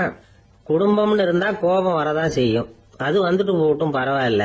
ஆனா அந்த கோபம் ஒரே நேரத்துல 2 பேருக்கும் வந்துடாம பாத்துக்கணும். ஒரு சமயத்துல யாராவது ஒருத்தர் தான் கோபப்படணும், அடுத்தவங்க அமைதியா இருக்கணும். அதுக்கப்புறம் இவர் அமைதியான உடனே அவங்க ஆரம்பிச்சுக்கலாம். கோபமா ஏதாவது சொன்னா உடனே கோபமா பதில் சொல்லக்கூடாது. கொஞ்சம் பொறுத்து கோபம் தீர்ந்த உடனே அந்த பதில சொல்லலாம். அப்போ பதில் கோபமா இருந்தா கூட அது அவ்வளவு பெருசா தெரியாது. அற்ப விஷயத்துக்கெல்லாம் காய்ச்சி மூச்சுன்னு கத்திட்டு இருக்க கூடாது. உங்க 2 பேருக்குள்ள ஒரு தர்க்கம் ஆரம்பம் ஆயிட்டுதுன்னு வச்சுக்கோங்க. கடுமையா 2 பேரும் விவாதம் பண்றீங்க. உங்கள ஒருத்தர் இதுல ஜெயிக்கணும்னா அது நீங்களா இருக்க வேணாம், அடுத்தவங்க ஜெயிக்கிறதுக்கு நீங்க துணையா இருங்களேன். அப்படின்னா நீங்க கொஞ்சம் விட்டு கொடுக்கணும், அவ்வளவுதான். ஏதாவது குத்தம் சொல்லணுமா, செஞ்ச தப்ப சுட்டி காட்டணுமா, விமர்சனம் பண்ணணுமா, பண்ணுங்க, வேணான்னு சொல்லல. ஆனா சொன்னத அப்படி சொல்றத கொஞ்சம் அன்பா இதமா சொல்லுங்க. எப்போ நடந்த தவறுகளை எல்லாம் இப்ப போய் மறுபடியும் ஞாபகப்படுத்திட்டு இருக்க வேண்டாம். நான் அப்பவே சொன்னேன் இந்த புடவை வேணாம்னு, நீங்க தான் கேட்கல, இப்ப பாருங்க கிழிஞ்சு போச்சு இப்படின்னு கத்துனாங்க ஒரு அம்மா. எப்ப சொன்னீங்கன்னு கேட்டா ஒரு 10 வருஷத்துக்கு முன்னாடி தீபாவளி சமயத்துல அப்படிங்கிறாங்க. அது என்ன இன்னும் அப்படியே புதுசாகவா இருக்கும்? உங்களுக்கு அவரு தான் பெருசு, அவருக்கு நீங்க தான் பெருசு. அதை விட இந்த உலகத்துல வேற எதுவும் முக்கியம் இல்லைன்னு நினைக்கணும். நீ தான் என்னுடைய உலகம்னு எத்தனை தடவை சொல்லியிருப்பீங்க? அதெல்லாம் வெறும் வசனமா போயிடக்கூடாது. ஏதாவது ஒரு பிரச்சனையை பத்தி கடுமையா விவாதம் பண்ணிட்டு இருக்கீங்க, அதை அப்படியே பாதியில விட்டுட்டு படுக்கைக்கு போயிடக்கூடாது. சுச்சத்தை நாளைக்கு பேசிக்கலாம்னு. அப்படி போனா தூக்கம் வராது. பிரச்சனையை ஒரு முடிவு பண்ணிக்கிட்டு அதுக்கப்புறமா தூங்க போகணும். ஒரு நாள்ல ஒரு தடவையாவது உங்க ஜோடியை பாராட்டி நல்ல விதமா கனிவா ஒரு வார்த்தை சொல்லணும் அப்படின்னு தீர்மானம் பண்ணீங்க. ஏதாவது தப்பு பண்ணிவிட்டீங்கன்னா பரவாயில்ல, அதை ஒத்துக்கிறதுக்கும் மன்னிப்பு கேட்கறதுக்கும் தயாரா இருக்கணும். அது ஒன்றும் கேவலம் கிடையாது. வீட்டுக்குள்ளதானே கேட்க போறீங்க, வெளியில யாருக்கு தெரிய போகுதோ? எப்படியோ உங்களுக்குள்ள ஒரு சமரசம் ஆனா சரிதான். ஒரு தகராறுன்னு எடுத்துக்கிட்டா குறைஞ்சபட்சம் அதுக்கு 2 பேர் தேவை. தனியாவே உட்காந்துக்கிட்டு நான் இப்ப தகராறு பண்ணிட்டு இருக்கிறேன் அப்படின்னு யாரும் சொல்ல முடியாது. 2 பேர் தகராறு பண்றாங்கன்னா பொதுவா அந்த 2 பேர்ல யாரு அதிகமா பேசுறாங்களோ அவங்க பேர்ல தான் தப்பு இருக்கும். அதை மனசுல வச்சுக்கணும். இதெல்லாம் தான் அந்த புத்தகத்துல போட்டிருக்கிற வழிமுறைகள். இவ்வளவும் சரியா வரலன்னா அப்புறமா சொல்லுங்க, வேற புத்தகம் ஏதாவது இருக்கான்னு தேடுவோம். ஒரு கணவன் தன்னுடைய மனைவியை அழைச்சிட்டு ஒரு மனோதத்துவ டாக்டர் கிட்ட வந்தாரா. டாக்டர், எங்களுக்கு கல்யாணம் ஆகி 30 வருஷ காலமா நாங்க ஒரு விஷயத்துல கூட ஒத்து போனதில்லை அப்படின்னு ஆரம்பிச்சார். உடனே அந்த அம்மா குறுக்கிட்டு, அது 30 வருஷம் இல்ல 32 வருஷம் அப்படின்னாங்களாம்.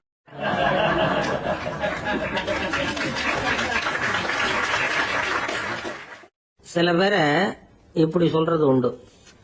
அடுத்தவங்களை அனுசரிச்சு நடந்துக்க தெரியல, அவன் என்ன சார் மனுஷன் அப்படிம்பாங்க. சக மனிதர்களோட எப்படி பழகிறது அப்படின்னு தெரியாததுனாலேயே பல பேர் இன்னைக்கு சங்கடப்பட்டுக்கிட்டு இருக்கிறாங்க. வசதி வாய்ப்பெல்லாம் சரியா இருக்கும், ஆனா வாழ்க்கை சரியா இருக்காது. இன்னொருத்தர்கிட்ட எப்படி பேசுறது பழகிறதுங்கிறது தெரியாததுனாலதான் இந்த அவஸ்தை. சரி, இந்த அவஸ்தை இல்லாம வாழறது எப்படி? இதுக்கு அனுபவசாலிகள் சில வழிமுறைகளை சொல்றாங்க. அதெல்லாம் என்னென்னங்கிறத இப்ப தெரிஞ்சுக்குவோம். முதல்ல நம்ம நாக்கு நம்ம கண்ட்ரோல்ல இருக்கணும். வார்த்தைகளை கொட்டி விட்டு அதுக்கப்புறம் அள்ள முடியாம கிடந்து கஷ்டப்படக்கூடாது. எப்படி பேசுறோங்கிறதும் முக்கியம், பேசுறப்ப எப்படி முகத்தை வச்சிருக்கிறோங்கிறதும் முக்கியம்.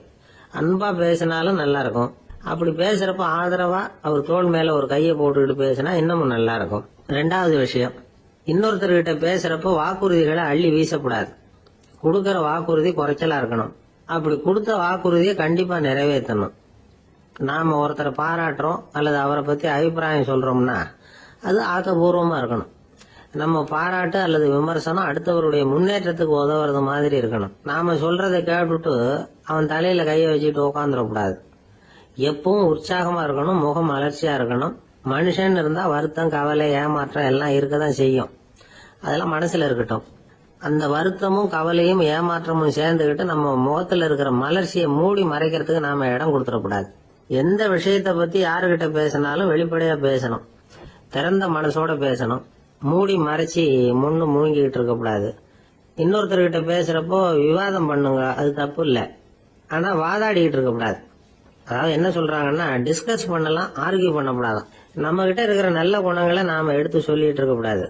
அந்த நல்ல குணங்களே நம்மளை பத்தி எடுத்து சொல்லணும். அது மாதிரி நடந்துக்கணும். அதே மாதிரி அடுத்தவங்க கிட்ட உள்ள கெட்ட குணங்களை பத்தி அவசியம் இல்லாம நாம பேச வேண்டியதில்லை. உங்களை பத்தி யாராவது தப்பா பேசுறாங்களா, அப்படி அவங்க பேசுறதுல உண்மை இல்லையா, அப்படின்னா அதை நீங்க பொருட்படுத்த வேண்டியதில்லை, விட்டுடலாம், அது தானா போயிடும். ஒரு 4-5 பேரோட பேசிக்கிட்டு இருந்தீங்கன்னா எல்லாருக்கும் முக்கியத்துவம் கொடுங்க, யாரையும் அலட்சியப்படுத்தாதீங்க. தமாஷா பேசலாம், ஆனா உங்க தமாஷ் அடுத்தவங்களை கேலி பண்றதா இருக்கக்கூடாது. நமக்கு கிடைக்க வேண்டியது கிடைக்கலையே அப்படிங்கிற தவிப்பு நம்ம கிட்ட இருக்கக்கூடாது, அது தேவையில்லை. உங்க செயல்பாடுகள் தெளிவா இருக்கட்டும், பாராட்டு தானா உங்களை தேடிட்டு வரும். இன்னொரு மனுஷனுடைய மனசுல கௌரவமான ஒரு இடத்த பிடிக்கணும்னா நாம இந்த குணத்தை எல்லாம் நம்ம கிட்ட வளர்த்துக்கணும். இதெல்லாம் அனுபவசாலிகள் சொல்லி இருக்கிற குறிப்புகள். இந்த குறிப்புகளை சரியா புரிஞ்சுக்கணும், அது முக்கியம். தப்பா புரிஞ்சுக்கிட்டா என்ன ஆகும் தெரியுமா? இத கேளுங்க. ஒருத்தர் வந்தார், சார் அடுத்தவங்க தோள் மேல கைய போட்டுக்கிட்டு அன்பா பேசணும்னு சொன்னீங்க, அப்படிதான் பேசினேன். அவரு முதுக கூட தட்டி கொடுத்தேன், என் வேலை போயிட்டுது சார், வீட்டுக்கு அனுப்பிச்சுட்டாங்க அப்படின்னார். யாருகிட்ட அப்படி பேசுனீங்கன்னு கேட்டோம். என் முதலாளி கிட்ட சார் அப்படிங்கிறார் ரொம்ப சோகமா.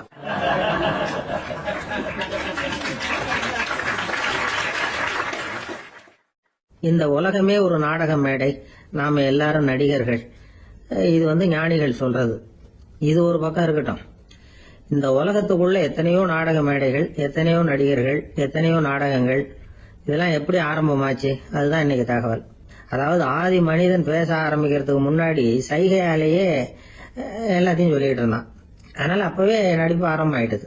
முதல்ல ஒரு வேட்டையத்தான் அவன் நடிச்சு காட்டியிருப்பான். இவன் எப்படி போனான், எதிரில் மிருகம் எப்படி வந்தது, அதோட எப்படி சண்டை போட்டான், எப்படி அடிச்சு கொண்டுட்டு வந்தான், இது அப்படியே மற்றவங்களுக்கு நடிச்சு காட்டியிருப்பான். ஏன்னா மொழி கிடையாது. இந்த காலத்துல எல்லாம் நாடகங்கள்ல நடிக்கிறவங்கள நடிகர்கள்ங்கிறோம். ஒரு காலத்துல உங்களுக்கு என்ன பேரு தெரியுமா? திஸ்பியர்கள் அப்படின்னு பேராம். இதுக்கு காரணம் உண்டு. அதாவது 2000 வருஷத்துக்கு முன்னாடி கிரீஸ் நாட்டுல திசிபியஸ் அப்படின்னு ஒரு ஆள் இருந்தான். அவன் ஒரு பெரிய நாடக கலைஞன். அவன் சில இளைஞர்களை சேர்த்துக்கிட்டான், பயிற்சி கொடுத்தான், நாடக குழுவை உருவாக்கினான். நடிகர்களையும் நாடகத்துக்கு தேவையான பொருள்களையும் ஏற்றிக்கிட்டு போறதுக்கு ஒரு வண்டியையும் தயார் பண்ணான். அந்த வண்டியிலேயே அவன் கிரேக்க நாடு பூராவும் சுத்தினான். ஊர் ஊரா நாடகம் போட்டான். ஒரு ஊருக்கு போனதும் அங்க நாடகம் நடத்த தியேட்டர் இருக்கா அப்படிங்கன்னு எல்லாம் பாக்குறது இல்ல அவன். ஏன்னா அப்போலாம் தியேட்டர்னா என்னன்னு தெரியாது. நாடகம்னா அது ஒரு மூடிய கொட்டைக்குள்ளதான் நடத்தணுங்கிறது அப்ப யாருக்குமே தோணல. இந்த வண்டி போகும், அதுவே ஒரு பகுதி அப்படியே ஒரு மேடை மாதிரி விரிச்சுக்கும். அதுல ஏறி நின்றுகிட்டு நாடகத்தை நடிச்சு காட்டுவாங்களாம். மக்கள்லாம் எதிரில் தரையில உட்காந்து அதை பார்த்துக்கிட்டு இருக்கிறது. உலகத்தின் முதல் நடமாடும் தியேட்டர் இதுதானா. இந்த திசிபியஸ் தான் முதலா உலகத்துல நாடகம்ங்கிற பொழுதுபோக்க நடத்தி காட்டினவன் அப்படின்னு சொல்றாங்க. அவன் சொந்தமா நாடகம் எழுதுனா, நடிச்சான், நாடகத்தை இயக்கினான். அதனாலதான் அவனை first man of the theatre அப்படின்னு சொல்லுவாங்க. அவன் தான் நாடக மேடையின் முன்னோடி. கிரேக்கர் காலத்திலேயே நாடக ஆசிரியர்கள், நடிகர்கள், ரசிகர்கள் இவங்கெல்லாம் உருவாயிட்டாங்களாம். நாடகத்தின் சரித்திரத்துல இந்த 3 பிரிவும் ரொம்ப முக்கியம். அதாவது கிரேக்க தியேட்டர்கள்லாம் திறந்த வெளி மேடைகள் தான். பெரும்பாலும் மலைச்சரிவுகள், அதுவே படிப்படியா பண்ணிருப்பாங்க. கீழே அரைவட்ட வடிவில் மேடை, அதுக்கு ஆர்கெஸ்ட்ரான்னு பேரு. பிற்காலத்துல இதுல உட்கார்ந்து இசைக்குழுவினர் வாய்ச்சதுனால இசைக்குழுவுக்கே ஆர்கெஸ்ட்ராங்கிற பேர் வந்துட்டுது. இப்போ கிரேக்க தியேட்டர்கள்ல ஒண்ணு, அதோட காலம் கிமு 340. அதை இன்னமும் பாதுகாத்து வச்சிருக்கிறாங்களாம். எபிடாரஸ் அப்படிங்கிற இடத்துல அது இருக்குதான். இன்னமும் அந்த தியேட்டரை பயன்படுத்திட்டு வர்றாங்களாம். சிறந்த கிரேக்க நாடகங்கள்லாம் அங்க நடிக்கிறாங்களாம். ஆரம்ப காலத்திலேயே கட்டணம் கிடையாது. அப்புறம் பின்னாடிதான் நுழைவு கட்டணம்லாம் அப்படியே வந்துட்டுதான். நடிகர்கள் பளபளப்பான ஆடைகள் உடுத்தி இருப்பாங்களாம். இந்த குதிகால் உயர்ந்த காலணிகள் போட்டிருப்பாங்களாம். இதெல்லாம் பழைய குறிப்புகள். பலவிதமான உருவங்கள்ல மாஸ்க் அப்படின்னு சொல்லப்படுற முகமூடி. அதனால ஒரே நடிகர் பல வேடங்கள்ல நடிக்கிறது உண்டான். ஆரம்பத்துல பெண் நடிகர்கள் கிடையாது, எல்லாம் ஆண் நடிகர்கள் தான். ரோமானியர்கள் தான் முதல் நிரந்தர நாடக மேடையை கட்டினவங்க. அதுதான் முதல் தியேட்டர். கிமு 1048 காலகட்டத்துல பாம்பிங்கிற நகரத்துல அதை கட்டியிருக்கிறாங்களாம். கிரேக்க ரோமானிய தியேட்டர்களின் அடிப்படையிலேயே இந்த இத்தாலிய வடிவ அமைப்பாளர்கள் இந்த குதிரை லாட வடிவில் ஒரு ஆடிட்டோரியத்தை உருவாக்கினாங்களாம். இப்படி அதை பத்தி நிறைய தகவல் இருக்குது. 1576 லண்டன்ல இந்த வின்ஸ்பர்ரி, அப்புறம் இந்த பில்ட்ஸில், அப்புறம் ஜேம்ஸ் இப்படிங்கிற ஒரு முயற்சியால தான் இங்கிலாந்துல முதல் தியேட்டர் உருவாச்சான். அப்படி ஒருத்தர் இருந்தாராம். உலக நாடக மேடையின் வரலாறு இதுதான். அதாவது இப்பெல்லாம் அறிவியல் வளர்ச்சி அதிகமாயிட்டுது. திரைப்படம், தொலைக்காட்சி எல்லாம் வந்தாச்சு. ஒவ்வொரு வீடுமே ஒரு குட்டி தியேட்டர் மாதிரி ஆயிட்டுது. தொலைக்காட்சி முன்னாடி உட்காந்து எழுந்திருக்கவே மனசு வர்றதில்லை. ஒரு அம்மா ஒரு மனோதத்துவ டாக்டரை தேடிட்டு வந்தாங்களாம் இந்த காலத்துல. டாக்டர், எங்க வீட்டுக்காரர் எப்ப பார்த்தாலும் டிவி முன்னாடி உட்காந்துக்கிட்டு அதையே வெறிச்சு பார்த்துக்கிட்டு இருக்கிறார், உத்து பார்த்துக்கிட்டு இருக்கார், எனக்கு சந்தேகமா இருக்குன்னாங்களாம். இது மனக்கோளாறு இல்லைங்க, ஆர்வ கோளாறு, அவ்வளவுதான், இதுக்காக பயப்படாதீங்கன்னாராம் டாக்டர். அப்படி இல்ல டாக்டர், டிவி ஓடும் பொழுது நாம எல்லாம் அதை பாக்குறோம் சரி, ஆனா அவர் அப்படி இல்ல, டிவியை நிறுத்தினதுக்கு அப்புறமும் அதையே உத்து பார்த்துட்டு உட்காந்துருக்கிறார், அதனாலதான் சந்தேகப்பட்டு உங்ககிட்ட வந்தேன் அப்படின்னாங்களாம்.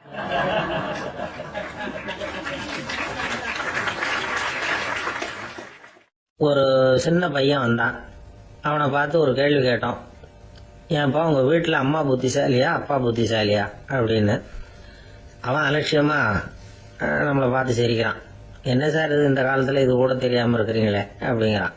ஒரு சின்ன பையன் நம்மளை பார்த்து இப்படி கேட்டு விட்டானே அப்படின்னு நினைக்கிறப்போ நமக்கு ஒரு மாதிரி ஆயிடும். அதுக்கப்புறம் தான் இந்த தாத்தா பாட்டி எல்லாம் சொல்ற ஒரு கதை ஞாபகத்துக்கு வந்தது. அது என்ன கதை தெரியுமா? ஒரு ஊர்ல ஒரு அம்மாவும் பிள்ளையும் இருந்தாங்களாம். அந்த மகனுக்கு திடீர்னு தேசாந்திரம் போய் வரணும்னு ஆசை வந்துட்டுது. ஊரா போய் சுத்தி பார்க்கணுங்கிற ஆசை. அந்த அம்மாவுக்கு இது பிடிக்கல. மகனை பிரிஞ்சு இருக்கிறதுக்கு அவங்க மனசு இடம் கொடுக்கல. வேணாப்பான்னு சொல்லி பார்த்தாங்க, அவன் கேட்கல. திடீர்னு புறப்படவும் செஞ்சுட்டான். சரி, இனிமே அவனை தடுக்க முடியாதுன்னு முடிவு பண்ணிட்டாங்க அந்த அம்மா. இருந்தாலும் புத்திசாலித்தனமா ஒரு யோசனை பண்ணாங்க. மகனை கிட்டத்துல கூப்பிட்டாங்க. அவங்ககிட்ட சொன்னாங்க, இதை பாருப்பா, நீ தேசாந்திரம் போறதுன்னு தீர்மானம் பண்ணிவிட்ட, அதை நான் தடுக்கல, போயிட்டு வந்துடும். ஆனா போறதுக்கு முன்னாடி எனக்கு ஒரு வாக்குறுதி கொடுத்துட்டு போ அப்படின்னாங்க. போறப்போ ராத்திரியா இருந்தாலும் பகலா இருந்தாலும் சரி, புளிய மரத்து நிழல்ல தான் தங்கணும். திரும்பி வர்றப்போ இரவும் பகலும் நீ வேப்ப மரத்து நிழல்லே தங்கணும் அப்படின்னாங்க. சரி, அப்படியே செய்யறேன்னு சொல்லி வாக்குறுதி கொடுத்தான் பையன். புறப்பட்டு போனான். போற வழியில புளிய மரத்து நிழல்லே தங்கினான், தூங்கினான். அப்படி போய்கிட்டே இருந்தான். 7வது நாள் அவன் உடம்பு சுகம் இல்லாம போயிட்டுது. ரொம்பவும் பலவீனம் ஆயிட்டான். இனிமே நடக்க முடியாதுங்கிற நிலைமை வந்துட்டுது. யோசிச்சு பார்த்தான். சரி, இதுக்கு மேல போக வேண்டாம் அப்படின்னு முடிவு பண்ணிட்டு திரும்பி வர ஆரம்பிச்சுட்டான். திரும்பி வர்றப்போ வழியில வேப்ப மரத்து நிழல்லையே தங்கி வந்தான். நாளுக்கு நாள் உடம்பு சரியா வந்துட்டுது. 7வது நாள் வீட்டுக்கு சேர்றான். உடம்பு பழையபடியே கலகலப்பாயிட்டுது. பூர்ண சுகம். தேசாந்திரம் போன பையன் திரும்பி வந்துட்டானே அப்படின்னு அந்த அம்மா ஆச்சரியப்படல. ஏன்னா அவங்களுக்கு தெரியும் இப்படி ஆகும்னு. பையன் சீக்கிரமா திரும்பி வரணுங்கிறதுக்காக தான் அவங்க அந்த யோசனையை சொன்னாங்க. என்ன விஷயம்ங்கிறதையும் அவங்களே சொன்னாங்க. மகனே, புளிய மரத்து நிழல் உடம்புக்கு உஷ்ணத்தை கொடுக்கும், சீக்க உண்டாக்கும். அதனால நீ தொடர்ந்து புளிய மரத்து நிழல்ல தங்கினாவே நோய்க்கு ஆளாயிட்ட. அதனால நல்ல பயணத்தை முடிச்சுக்கிட்டு திரும்பி வரணுங்கிற முடிவுக்கு வந்துட்ட. திரும்பி வர்றப்போ நீ தங்கினது வேப்ப மரத்து நிழல். அது உடம்புக்கு குளிர்ச்சியை தரக்கூடியது, நோயை தீர்க்கக்கூடியது. அதனால சுகமா வீட்டுக்கு சேர்ந்துட்ட. உன்னோட தேசாந்திர பயணத்தை தடுக்கிறதுக்காக தான் இப்படி பண்ணினேன் அப்படின்னாங்களாம் அந்த அம்மா. பாத்தீங்களா அம்மாவோட புத்திசாலித்தனத்தை? அப்பாவா இருந்தா இப்படியா பண்ணுவார்? ஒரு அப்பா பையன்கிட்ட 10 ரூபா கொடுத்து இதை எடுத்துக்கிட்டு அடுத்த ஊருக்கு போய் அங்க இருக்கிற மாமா கிட்ட இதை கொடுத்துட்டு வாடா, வழியில எங்கேயாவது மரத்தடியில படுத்து தூங்கி விடாதே அப்படின்னு எச்சரிக்கை பண்ணி அனுப்புனாராம். பையனுக்கு எச்சரிக்கையா வாழறது எப்படிங்கறத கத்து கொடுக்கறதுக்காக இப்படி பண்ணார். அவன் பணத்தை வாங்கிட்டு போனான். அப்பா சொன்னதை மறந்துட்டு ஒரு மரத்தடியில படுத்து தூங்கிட்டான். அவனுக்கு தெரியாம அவன் பின்னாடியே போன அப்பா அவன் கையில இருந்த அந்த 10 ரூபாய் நைஸா எடுத்துட்டு வந்துட்டார். அவன் பையில தானே வச்சிருந்தான், அது தெரியாம எடுத்துட்டு வந்துட்டார். அவன் தூங்கிட்டு இருக்கான். எடுத்துட்டு ஒரு மறுபடியும் வீட்டுக்கு வந்துட்டார். பையன் முழிச்சுக்கிட்டு பைய தடவி பார்க்கறான், பணத்தை காணும். அழுதுகிட்டே திரும்பி வந்தான். அப்பா கிட்ட விஷயத்த சொன்னான். அப்பா சிரிச்சுக்கிட்டே சொன்னார், அதுக்குதான்ப்பா ஆரம்பத்திலேயே எச்சரிக்கை பண்ணினேன், இனிமேலாவது நீ ஜாக்கிரதையா இருக்கணும் அப்படிங்கறதுக்காக தான் இப்படி பண்ணினேன். அந்த பணம் எங்கேயும் போயிடல, நான் தான் அதை உனக்கு தெரியாம எடுத்து வச்சிருக்கிறேன். இதோ பாரு அப்படின்னு சொல்லிட்டு சைடு பாக்கெட்ல கைய விட்டா அது ஓட்டையா இருக்கு. அதை எவனோ ஏற்கனவே கத்திச்சு எடுத்துட்டு போயிட்டான். இப்ப அப்பா முகத்துல அசடு வழிஞ்சுதான்.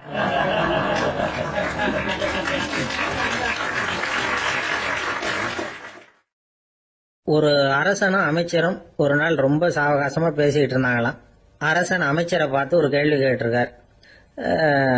ஏங்க அமைச்சரே, ஆசை இல்லாத ஒரு மனுஷனால இருக்க முடியுமா அப்படின்னு. ஏன் முடியாது, துறவி அப்படிங்கிறவங்க எல்லாம் அப்படிப்பட்டவங்க தானே அப்படின்னாராம் அமைச்சர்.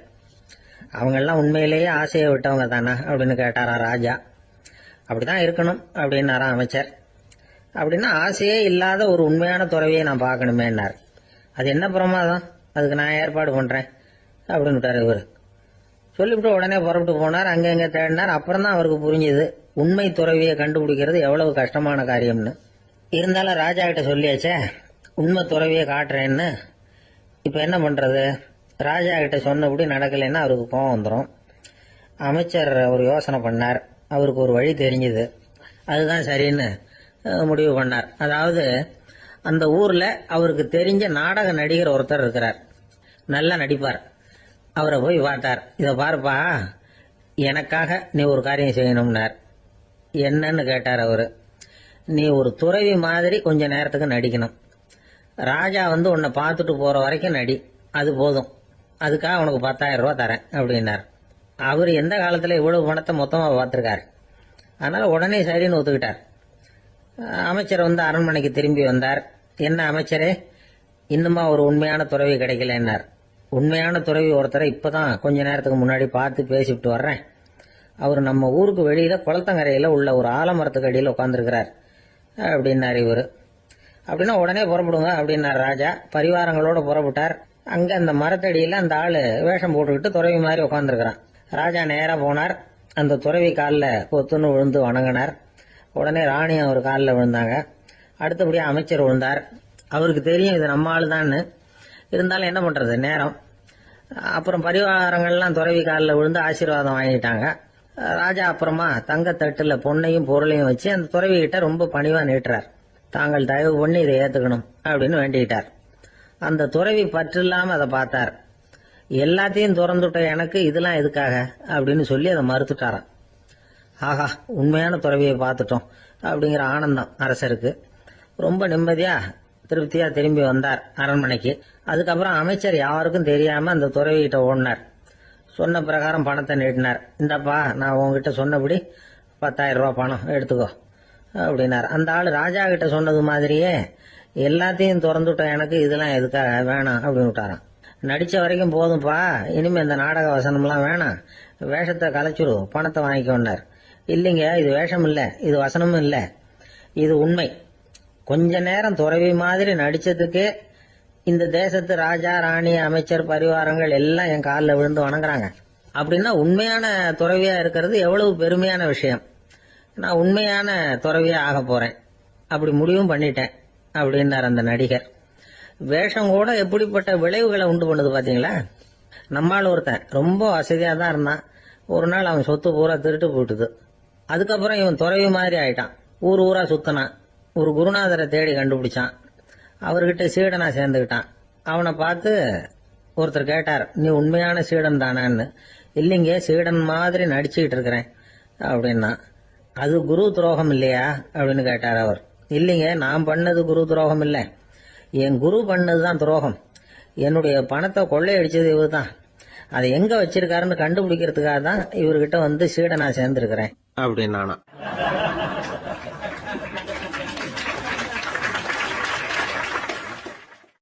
ஒரு ஆள் இருந்தான், நிறைய பணம் சம்பாதிச்சான். ஆனா செலவு பண்ண மனசு வரல, கருமி. அவன் என்ன பண்ணா, சேர்த்த பணம் பூராவையும் ஒரு மரத்தடியில புதைச்சு வச்சிருந்தான். வாரத்துக்கு ஒரு தடவை அந்த மரத்தடிக்கு வருவான். புதைச்ச இடத்த ஆவலோட பார்த்துக்கிட்டு இருப்பான். அதுக்கப்புறம் போயிடுவான். அவ்வளவுதான். ஒரு நாள் ஒரு திருடன் வந்தான். இவன் புதைச்சு வச்சிருந்ததெல்லாம் எடுத்துட்டு போட்டான். இது தெரிஞ்சு போச்சு. அந்த கருமி புலம்ப ஆரம்பிச்சுட்டான். இவன் புலம்பல கேட்டதும் அக்கம் பக்கத்துல இருந்தவங்க எல்லாம் ஓடி வந்தாங்க. என்ன விஷயம்னு விசாரிச்சாங்க. இவன் சொன்னான். ஒரு பெரியவர் கேட்டார், ஏன்பா வாரம் வந்து இந்த இடத்த பாக்குறதாக சொன்னியே, எப்பவாவது இதுல இருக்கிற பணத்தை எடுத்து செலவு பண்ணிருக்கியா அப்படின்னு கேட்டார். நான் அப்பப்போ வந்து அதை பாக்குறது தான் வழக்கம், அதை தொட்டதே இல்லைன்னு அவன். சரி, அப்படின்னா இப்பவும் நீ அதே மாதிரி வாரம் ஒரு தடவை வந்து இந்த இடத்த பாத்துட்டு போகலாமே அப்படின்னாராம் அந்த பெரியவர். அதுவும் சரிதானே, எவ்வளவு காலமானாலும் அவன் அந்த பணத்தை எடுத்து செலவு பண்ண போறதில்ல. அப்படி இருக்கிறப்ப உள்ளே பணம் இருந்தாலும் ஒண்ணுதான், இல்லாம போனாலும் ஒண்ணுதான். இதுல இருந்து என்ன புரியுதுன்னா, ஒருத்தர்கிட்ட இருக்கிற பணத்தை கொண்டு அவர் பணக்காரரா ஏழையா அப்படின்னு முடிவு செய்யறது சரியில்லை. அந்த செல்வத்தை அனுபவிக்கிற திறன், பயன்படுத்துற திறன், அதை வச்சுதான் அவர் ஏழையா பணக்காரரா அப்படிங்கறத நிர்ணயம் பண்ணணும். அதுதான் சரி. செலவு பண்ண தெரியாதவன் சேகரம் பண்ணிட்டே இருக்கிறதுனால என்ன பிரயோஜனம்? தலைமுடியே இல்லாதவன் தாராளமா சீப்புகளை வாங்கி சேகரம் பண்றது மாதிரி தானே இது. சில சமயம் செலவு பண்ண நாம தயாரா இருந்தா கூட அந்த செல்வம் நமக்கு பயன்படுறதில்ல. அரேபியாவில் ஒரு நகை வியாபாரி விலை உயர்ந்த முத்துக்களை எல்லாம் அவர் வச்சு வியாபாரம் பண்ணிட்டு இருந்தார். அவர் ஒரு சமயம் ஒரு பாலைவனம் வழியா போயிட்டு இருக்கிறார் ஒட்டகத்துல. அப்போ திடீர்னு கடுமையான புயல் வீச ஆரம்பிச்சுட்டுது. திசை தவறி இவர் எங்கேயோ வந்துட்டார். கூட வந்தவங்களையும் காணல, எங்க போனாங்களோ தெரியல. இவர் ரொம்ப பயந்து போய் அங்கே எங்கேயுமா அலைஞ்சு திரியிறார்.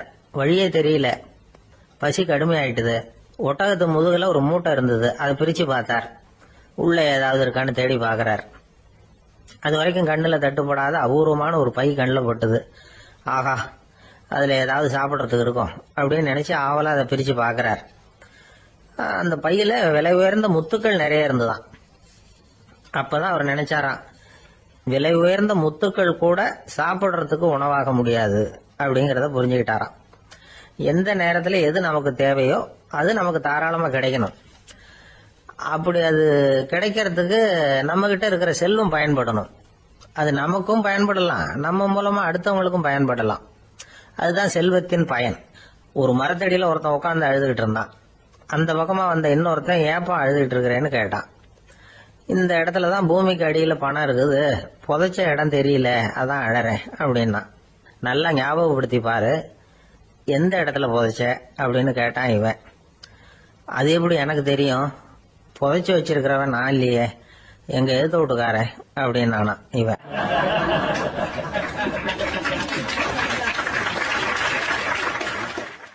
அந்த ஆளு என்ன கண்ணா பண்ணான்னு திட்டி விட்டான் சார். அதை நினைச்சா எனக்கு ரொம்ப வருத்தமா இருக்கு அப்படின்னு சொல்லி கவலைப்பட்டார் ஒருத்தர். இதுல கவலைப்படுறதுக்கு என்ன இருக்குது அப்படின்னாரு ஒரு பெரியவர். அவர் ஒரு மகான். என்ன சார் இப்படி சொல்றீங்க, ஒருத்தர் நம்ம பார்த்து திட்டுனா வருத்தமா இருக்காதா அப்படின்னார். அது எப்படி வருத்தமா இருக்கும், திட்டுறதுங்கிறது என்ன, அது வெறும் சத்தம் தானே அப்படின்னார் அந்த பெரியவர். நம்ம ஆளுக்கு தலையை பிச்சுக்கலாம் போல இருந்தது. இருக்காத அப்படின்னா நமக்கு அப்படித்தானே தோணுது. அந்த பெரியவர் சொல்றது ரொம்ப பெரிய விஷயம். அதை நாம புரிஞ்சுக்க முயற்சி பண்ணலாம்னா நடைமுறை வாழ்க்கைக்கு அது ஒத்து வர்றது மாதிரி தெரிய மாட்டேங்குது. இருந்தாலும் அந்த பெரியவர் அதுக்கு என்னதான் விளக்கம் கொடுக்கறாருன்னு பாப்போமே. ஒரு ரயில் போயிட்டு இருக்கு, அதுல ஒரு சாது போயிட்டு இருக்கார். அந்த ரயில் அவரு ஹரித்வாரம் போயிட்டு இருக்காரு. அவரு ரயில்ல ஏகப்பட்ட கூட்டம். நம்ம ஊர் ரயில் கேட்க வேணும், டிக்கெட் வாங்கிட்டு கொஞ்சம் பேர், வாங்காத கொஞ்சம் பேர். அது என்னத்துக்கு அனாவசியமா டிக்கெட் அப்படிங்கிற நினைப்புல பாதி பேர். இந்த கூட்டத்துக்கு மத்தியில அந்த சாதுவும் போயிட்டு இருக்கிறார். உட்கார்றதுக்காக இருந்த இடத்துல ஒரு ஆள் படுத்திருக்கிறான். கொஞ்சம் முரட்டு ஆசாமி. அவன் காலு பக்கத்துல கொஞ்சோண்டு இடம் பாக்கி இருந்தது. அந்த இடத்துல இந்த சாது உட்கார்ந்திருந்தார். மெதுவா உட்காந்துக்கிட்டார் போய். ஆனா அந்த ஆளு ராத்திரி பூரா இவரை காலால உதச்சிக்கிட்டே இருக்கிறான். அது இவருக்கு ரொம்ப அவமானமா பட்டது. அதனால துக்கம் ஏற்பட்டது. இருந்தாலும் அதை ஒரு மாதிரியா சகிச்சுக்கிட்டே இவர் வந்து சேர்ந்தார். பொழுது விடிஞ்சது. அந்த சாது ஹரித்வார் வந்து சேர்ந்தார். அங்க ஒரு பெரிய ஞானியை சந்திச்சார். ராத்திரி ரயில்ல அந்த ஆளு உதைச்சதையும் அதனால தனக்கு ஏற்பட்ட துக்கத்தையும் இந்த சாது அந்த ஞானி கிட்ட சொன்னார். சொல்லிவிட்டு, ஏன் சுவாமி, எனக்கு துக்கம் ஏற்பட்டதே அது தப்பா அப்படின்னு கேட்டார். தவறுதான் அந்த ஞானி. உனக்கு இன்னமும் தேக அபிமானம் போகலைங்கிறது தான் அது காட்டுது. அஷ்டாவக்கிரர் என்ன சொல்றார் தெரியுமா, உண்மையான ஞானி யாராவது தன்னை வந்தனை செய்தால் அதற்காக சந்தோஷப்பட மாட்டார், யாராவது நிந்தனை செய்தால் அதற்காக வருத்தப்பட மாட்டார் அப்படின்னு சொல்றார். நிந்தனைங்கிறது ஒரு ஒலி தான். தேகாபிமானம் இருக்கிற வரைக்கும் இந்த ஒலி நம்மளை வேதனைப்படுத்தும். நான் தேகம் இல்லை, ஆத்மா அப்படிங்கிற நினைவு இருந்தா இந்த ஒலி நம்மளை பாதிக்காது. மனு என்ன சொல்றார் தெரியுமா, ஒரு சாதகன் பாராட்டுதலை விஷம்னு நினைச்சு பயப்படணும், அவமானத்தை அமிர்தம்னு நினைச்சு சந்தோஷப்படணுங்கிறார். அவமானப்பட்டா கவலைப்படாம எப்படி இருக்க முடியும் அப்படின்னு தான் நமக்கு தோணும். அதனாலதான் நம்மள யாரும் இதுக்கு உதாரணமா யாரையும் காட்ட முடியல. புத்தரையும் கபீரையும் உதாரணமா காட்டுறாங்க. அவங்களுக்கெல்லாம் அவமானம் ஏற்பட்டப்போ கவலையே படலையாம். புத்தரை அவமானப்படுத்தணுங்கிறதுக்காக கௌசாம்பி ராணி ஒரு இளம் பெண்ணை கொலை பண்ணி சடலத்தை புத்தர் குடிசைக்கு முன்னாடி போட சொன்னார். போட்டாங்க. புத்தர் தான் அந்த பொண்ணை கெடுத்து கொலை பண்ணி விட்டாருன்னு எல்லாரும் நினைச்சாங்க. ஆனா புத்தர் இதை பத்தி கவலையே படல. அப்புறமா உண்மை தெரிஞ்சதும் புத்தர் புகழ் இன்னும் அதிகமாயிட்டு. ஒரு பெரிய சபையில ஒரு மோசமான பொண்ணு நுழைஞ்சு தனக்கும் கபீருக்கும் சம்பந்தம் உண்டுன்னு சொன்னா கபீர் கவலைப்படல. அவங்க மாதிரியெல்லாம் நாமளும் இருக்க கத்துக்கணும். நிந்தனை, அபகீர்த்தி, அவமானம் எல்லாம் ஆண்டவன் கொடுக்கிற பிரசாதம்னு நினைக்கணும் அப்படின்னு சொல்றார் அந்த ஞானி. இதை கேட்ட இந்த காலத்து ஆசாமி ஒருத்தர், நான் கூட அப்படிதான் சார், யாராவது அவமானப்படுத்தினா கவலைப்பட மாட்டேன். நேத்து கூட ஒருத்தர் என்ன பலார்னு அரைஞ்சுட்டார், நான் கொஞ்சம் கூட கவலைப்படல, பேசாம வந்துட்டேன்னார். ஏன் அப்படி வந்துட்டீங்க அப்படின்னு. அவர் அரைஞ்சதுலேயும் ஒரு அர்த்தம் இருந்தது, அதனாலதான் அப்படி வந்துட்டேன்னார்.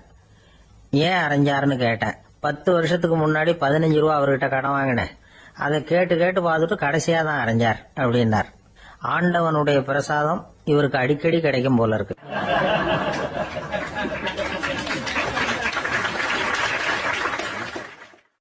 ஒரு பல்கலைக்கழகம், அங்க ஒரு இலக்கிய பேராசிரியர், அவர் பாடம் நடத்திட்டு இருந்தார். ராபர்ட் பிரவுனிங் எழுதிய கவிதைகளை பத்தி சொல்லிட்டு இருக்கிறார். மாணவர்களும் ரொம்ப அக்கறையா அதை கேட்டுக்கிட்டு இருக்கிறாங்க. ஒரு குறிப்பிட்ட கவிதையை பத்தி சொல்லும் பொழுது அந்த பேராசிரியருக்கே ஒரு சந்தேகம், அதாவது அந்த கவிதையின் சரியான அர்த்தம் என்னங்கிறதுல சந்தேகம். பேராசிரியர் யோசனை பண்ணார், அந்த கவிதையை முழுசா புரிஞ்சுக்க முடியல. அதனால மாணவர்களை பார்த்து சொன்னார், மாணவர்களே, ஒரு நாள் பொறுத்துங்க, இந்த கவிதையை எழுதின கவிஞர் எங்க வீட்டுக்கு பக்கத்துல தான் இருக்கிறாரு. இன்னைக்கு சாயந்தரம் நான் அவரை நேரிலேயே போய் பாக்குறேன், பார்த்து இதுக்கு என்னங்க அர்த்தம்னு கேட்டுட்டு வந்துடுறேன், அதுக்கப்புறம் உங்ககிட்ட சொல்றேன் அப்படின்னாராம். அன்னைக்கு சாயந்தரமே அந்த பேராசிரியர் கவிஞரை தேடிட்டு போயிட்டார். கவிஞர் அவங்க வீட்டுல அவர் பாட்டு உட்காந்துருந்தாராம். இவரு போய் அவர் முன்னாடி உட்கார்ந்தார். அப்புறம் கேட்டார், ஐயா, அந்த கவிதையின் முழு பொருள் என்னன்னு தெரிஞ்சுட்டு போறதுக்காக வந்திருக்கிறேன் அப்படின்னாராம். எந்த கவிதை அப்படின்னாராம் அவரு. இவர் அந்த கவிதையை சொல்லியிருக்கார். கவிஞர் கொஞ்சம் யோசனை பண்ணிவிட்டு அப்புறம் சொன்னாராம், பேராசிரியரே, நீங்க கொஞ்சம் தாமதமா வந்துட்டீங்கன்னாராம். இவருக்கு ஒன்னும் புரியல. நீங்க என்ன சொல்றீங்க, நான் தாமதமா வந்துட்டேனா?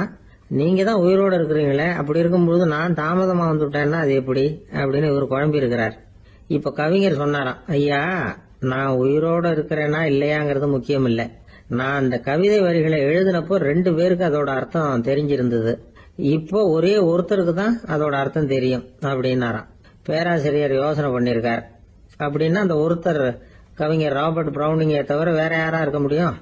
இவர் தான் அப்படிங்கறத அவர் மனசுல நினைச்சுக்கிட்டார். அதனால சொன்னார், ஐயா, நான் தாமதமா வரல, அந்த கவிதையின் பொருள் என்ன அது சொல்லுங்கன்னார்.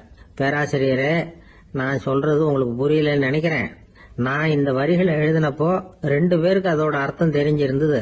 அந்த 2 பேர் யாருன்னா, ஒருத்தர் ராபர்ட் பிரவுனிங், அதாவது நான், இன்னொருத்தர் கடவுள். இப்போ அது கடவுளுக்கு மட்டும்தான் தெரியும். நானே இதை பத்தி பல தடவை யோசனை பண்ணி பார்த்தேன். இது ரொம்ப அழகானது, ஆனாலும் ரொம்ப வழுக்கலானது. அதை பிடிச்சிட்டோம்னு நினைச்சிட்டு இருக்கும் பொழுதே காத்து மாதிரி அது உங்ககிட்ட இருந்து ஓடி போயிடுது. எனக்கு ரொம்பவும் வருத்தமா தான் இருக்குது. நிச்சயமா நான் தான் இந்த வரிகளை எழுதியிருக்கிறேன், அதுல அர்த்தம் இருக்குங்கிறது எனக்கு தெரியும், அதை நான் உணர்றேன். ஆனா நீங்க என்ன மன்னிக்கணும், எனக்கே கூட அதை என்னால விளக்க முடியல. அப்படி இருக்கும் பொழுது உங்களுக்கு எப்படி அதை நான் விளக்க முடியும் அப்படின்னாரா அந்த கவிஞர். அனுபவிக்கப்படக்கூடிய எல்லாமே விளக்கப்படக்கூடிய ஒன்றல்ல, விளக்கப்படும் எல்லாமே அனுபவிக்கப்படக்கூடிய ஒன்றல்ல அப்படிங்கிறது ஞானிகளுடைய கருத்து. அதுக்காக தான் அந்த சம்பவம். வாழ்க்கையில நீங்கள் தொடர்ந்து ஆய்வு செய்து கொண்டே இருக்கக்கூடிய விளக்கங்களை ஒருபோதும் அடைய முடியாத பரிமாணங்கள் இருக்கிறதுனாலதான் அது அலுப்பு தட்டாம இருக்குது. உங்களால நிறைய அனுபவிக்க முடியும், இருந்தாலும் நீங்கள் அனுபவித்து அறிந்த விஷயங்கள் கூட வார்த்தைகளால விளக்கப்பட முடிவதில்லை அப்படிங்கிறது பெரியோர் சிந்தனை.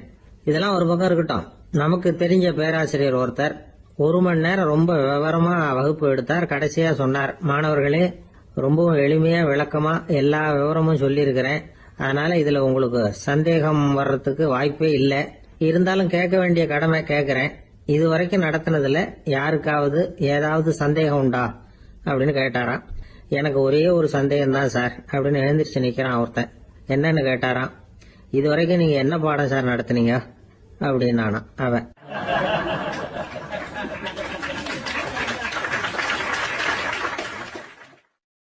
அம்மாக்காரங்களுக்கு அடிக்கடி ஏற்படுற கவலை ஒண்ணு உண்டு. அதாவது குழந்தை சரியா சாப்பிட மாட்டேங்குதே அப்படிங்கிற கவலை. இவங்கெல்லாம் ஒரு விஷயத்த நல்லா புரிஞ்சுக்கணும். குழந்தைகள்ங்கிறவங்க பெரியவங்க மாதிரி இல்ல. அவங்க கடிகாரத்துல மணியை பார்த்துட்டு சாப்பிடுறதுக்கு உட்கார்ற ரகம் கிடையாது. பசிச்சா சாப்பிடுவாங்க, இல்லைன்னா விளையாடுவாங்க அல்லது தூங்குவாங்க. அது புரியாம அவங்கள கட்டாயப்படுத்தி அல்லது மிரட்டி சாப்பிட வைக்கிறது ரொம்ப தப்பு. ஒரு 8 மாச குழந்தைக்கு 3 மணி நேரத்துக்கு ஒரு தடவை பசிக்கும். அந்த நேரம் பார்த்து சாப்பாடு கொடுத்தா அடம் பண்ணாம அது பாட்டுக்கு சாப்பிட்டுரும். அதே குழந்தைக்கு 1 வயசு ஆகிறப்போ 4 மணி நேரத்துக்கு ஒரு தடவை பசிக்கும். இந்த வயசுல இயற்கையாவே பசி குறைஞ்சிருக்கும். அது புரியாம என் குழந்தை முன்னாடி மாதிரி இப்ப சரியா சாப்பிட மாட்டேங்கிறான் அப்படின்னு சில பேர் டாக்டர் கிட்ட போய் சொல்லிக்கிட்டு இருப்பாங்க. இன்னொரு விஷயம், ஒரு குழந்தைக்கு வயசு அதிகமாகிற வேகத்துக்கு உடம்பு எடையும் அதிகமாகிக்கிட்டே போவாது. உடம்பு எடை அதிகமாகிற வேகம் குறைஞ்சிக்கிட்டே வரும். 6 மாச குழந்தைக்கு ஒரு வாரத்துல 150 கிராம் எடை கூடும். ஒரு வயசுல வாரத்துக்கு 71 கிராம் எடை கூடும். இது புரியாம அதிகமா சாப்பாட்டை கொடுத்து குழந்தைய கஷ்டப்படுத்தக்கூடாது. ஏன்னா அளவுக்கு மீறின உணவு அஜீரணத்தை உண்டு பண்ணிவிடும். குழந்தைக்கு ஒரு தட்டுல கொஞ்சமா ஆகாரத்தை வச்சு கொண்டுட்டு போய் கொடுக்கணும். மலை மாதிரி குவிச்சு வச்சா அதை பார்த்ததுமே பசி அடங்கி போயிடும். அடிச்சு மிரட்டி பயமுறுத்தி குழந்தைய சாப்பிட வைக்கிற பழக்கம் இருக்கு பாருங்க, அதுக்கு ஃபுட் ஃபோர்சிங் அப்படின்னு பேரு. இப்படி பண்ணுனா குழந்தைக்கு சாப்பாட்டுல விருப்பம் குறைஞ்சிரும், அதை கண்டாவே வெறுக்க ஆரம்பிச்சிரும். அது மாதிரி உளம் சார்ந்த பசி குறைவு, சைக்கோஜெனிக் அனோரெக்சியா, அது ஏற்படுமா. சாப்பாடுங்கிறதே ஒரு தண்டனை மாதிரி தோணும். குழந்தைகளுக்கு பிடிச்ச மாதிரியான ஆகாரத்தை கொடுக்கணும். சத்து அதிகம் இருக்குங்கிறதுக்காக அதுக்கு பிடிக்காத ஆகாரத்தை கொடுத்து கட்டாயப்படுத்தக்கூடாது.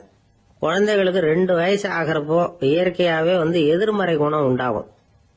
அதாவது அந்த எதிர்மறையா பேசுறது. இது மாதிரி சமயங்கள்ல நாம என்ன சொல்றோமோ அதுக்கு நேர்மாறா நடந்துக்கும். ஏட்டிக்கு போட்டி, சாப்பிட சொன்னா விளையாட போவோம், விளையாட சொன்னா சாப்பாடு கேட்கும். இதை புரிஞ்சுக்கிட்டு நடந்துக்கணும். குழந்தை சொன்ன பேச்ச கேட்கலேன்னு கோவப்படக்கூடாது. குழந்தை வளர வளர பிடிவாத குணம் வர்றது சகஜம். கேட்டதை வாங்கி கொடுத்தாதான் சாப்பிடுவேன் அப்படின்னு பிடிவாதம் பண்ணும். வாங்கி கொடுத்து விடுறதுதான் உத்தமம். நீங்களும் அதுகிட்ட பிடிவாதம் பண்ணிட்டு இருக்க கூடாது. ஏன்னா கேட்டது கிடைக்கலையேங்கிற ஏமாற்றம் கூட குழந்தையோட பசியை குறைச்சிரும். கேட்டது கிடைச்சுட்டா பசி அதிகமாகும், கொடுத்ததை மளமளன்னு சாப்பிட்றோம். குழந்தைகளுக்கு கண்ட கண்ட நேரத்துல சாப்பிடறதுக்கு எதையாவது வாங்கி கொடுத்துக்கிட்டு இருந்தா சாப்பாட்டு நேரத்துல சாப்பிடாம அடம் பண்ண ஆரம்பிச்சிடும். பள்ளிக்கூடம் போற பிள்ளைங்க காலை உணவை சரியா சாப்பிட மாட்டாங்க.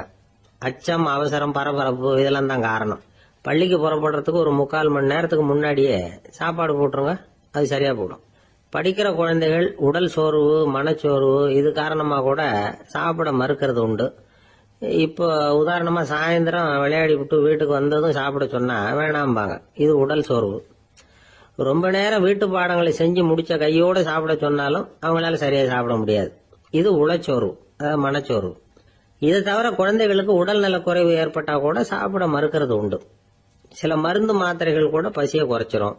அதனால சரியா தெரிஞ்சுக்கிட்டு குழந்தைகளை சாப்பிட வைக்கணும். அது புரியாம கையில சாப்பாட்டு தட்டை வச்சுக்கிட்டு குழந்தைகளை விரட்டிட்டு அலையக்கூடாது. ஒரு சின்ன பையன் சொன்னான், எங்க அம்மா சாப்பாடு போடுறது தெரிஞ்சா நான் உடனே வீட்டை விட்டு வெளியில ஓடி போடுவேன் அப்படின்னா. ஏன் அப்படி பண்றேன்னு கேட்டோம். எங்க அப்பா கூட அது மாதிரிதான் சார் பண்ணுவார் அப்படிங்கிறான்.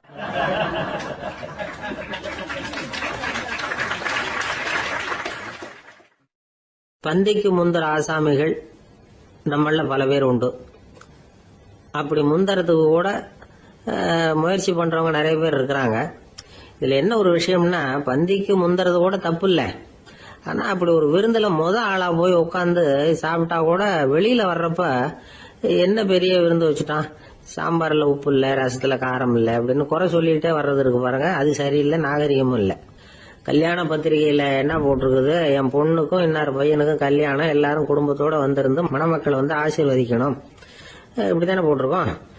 குடும்பத்தோட விருந்து சாப்பிட்டு சாப்பாடு எப்படி இருக்குன்னு அபிப்பிராயம் சொல்லிவிட்டு போங்க அப்படின்னா போட்டிருக்கு கல்யாண பத்திரிகையில.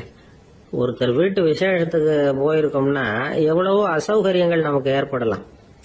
ஏராளமான கூட்டம் வந்திருக்கும். எல்லாரையும் அவங்க தனித்தனியா கவனிச்சுக்கிட்டு இருக்க முடியாது. நாம தான் அனுசரிச்சு நடந்துக்கணும். நாமளா போய் வாழ்த்த வேண்டியவங்களை வாழ்த்தி விட்டு சேரணும். அதை விட்டுட்டு பத்திரிக்கை கொடுத்தானேன்னு போனேன், கவனிப்பே சரியில்லை அப்படின்னு புலம்பிக்கிட்டு இருக்கக்கூடாது. ஒரு விருந்துக்கு போனா அங்க எப்படி நடந்துக்கணும் அப்படிங்கறத பத்தி கூட அனுபவசாலிகள் சில விவரங்கள்லாம் சொல்லியிருக்கிறாங்க. இந்த காலத்துல கல்யாணம், பிறந்த நாள், அது இதுன்னு நிறைய விருந்துகள் நடக்குது. அதெல்லாம் எதுக்காக? மனித உறவுகளை வளர்த்துக்கிறதுக்காக தான், வேற எதுக்கு? ஒரு விருந்துக்கு போனா அமைதியா பொறுமையா போய் உட்காரணும். அடிச்சு பிடிச்சிக்கிட்டு இடத்த பிடிக்க போறேன் அப்படின்னு நிக்கப்படாது. முதல் பந்தி நடந்துகிட்டு இருந்தா அது முடிஞ்சு இலை எடுத்து சுத்தம் பண்ணதுக்கு அப்புறம் போய் உட்கார்றது தான் நாகரீகம். இலை எடுக்கிறதுக்கு முன்னாடியே அங்க போய் உட்கார்ந்தா நல்லா இருக்காது. நீங்க சாப்பிட்டுட்டு உட்காந்துருக்கீங்களா, சாப்பிட்றதுக்கு உட்காந்துருக்கீங்களா, பாக்குறவங்களுக்கு சந்தேகம் வந்துடும். அதே மாதிரி இலையில எல்லா ஐட்டமும் பரிமாறினதுக்கு அப்புறம் சாப்பிட ஆரம்பிக்கணும். ஒவ்வொரு ஐட்டமா வைக்க வைக்க நாம பாட்டுக்கு எடுத்து உள்ள தள்ளிட்டே இருந்தோம்னா எதை வச்சோம் எதை வைக்கலன்னு பரிமாறினவரே குழம்பி போயிடுவார். ஏன்னா எப்ப பார்த்தாலும் இலை காலியாவே இருக்கும். சாப்பிட்றப்போ உங்க சாப்பாட்டையே நீங்க கவனிக்கணும். அடுத்தவங்க இலையில என்ன இருக்கு, பக்கத்துல இருக்கிறவர் எதை அதிகமா சாப்பிடுறார், இதெல்லாம் நமக்கு என்னத்துக்கு? எல்லாரும் சாப்பிட்டு முடிக்கிற வரைக்கும் பொறுமையா இருக்கிறது தான் நல்லது.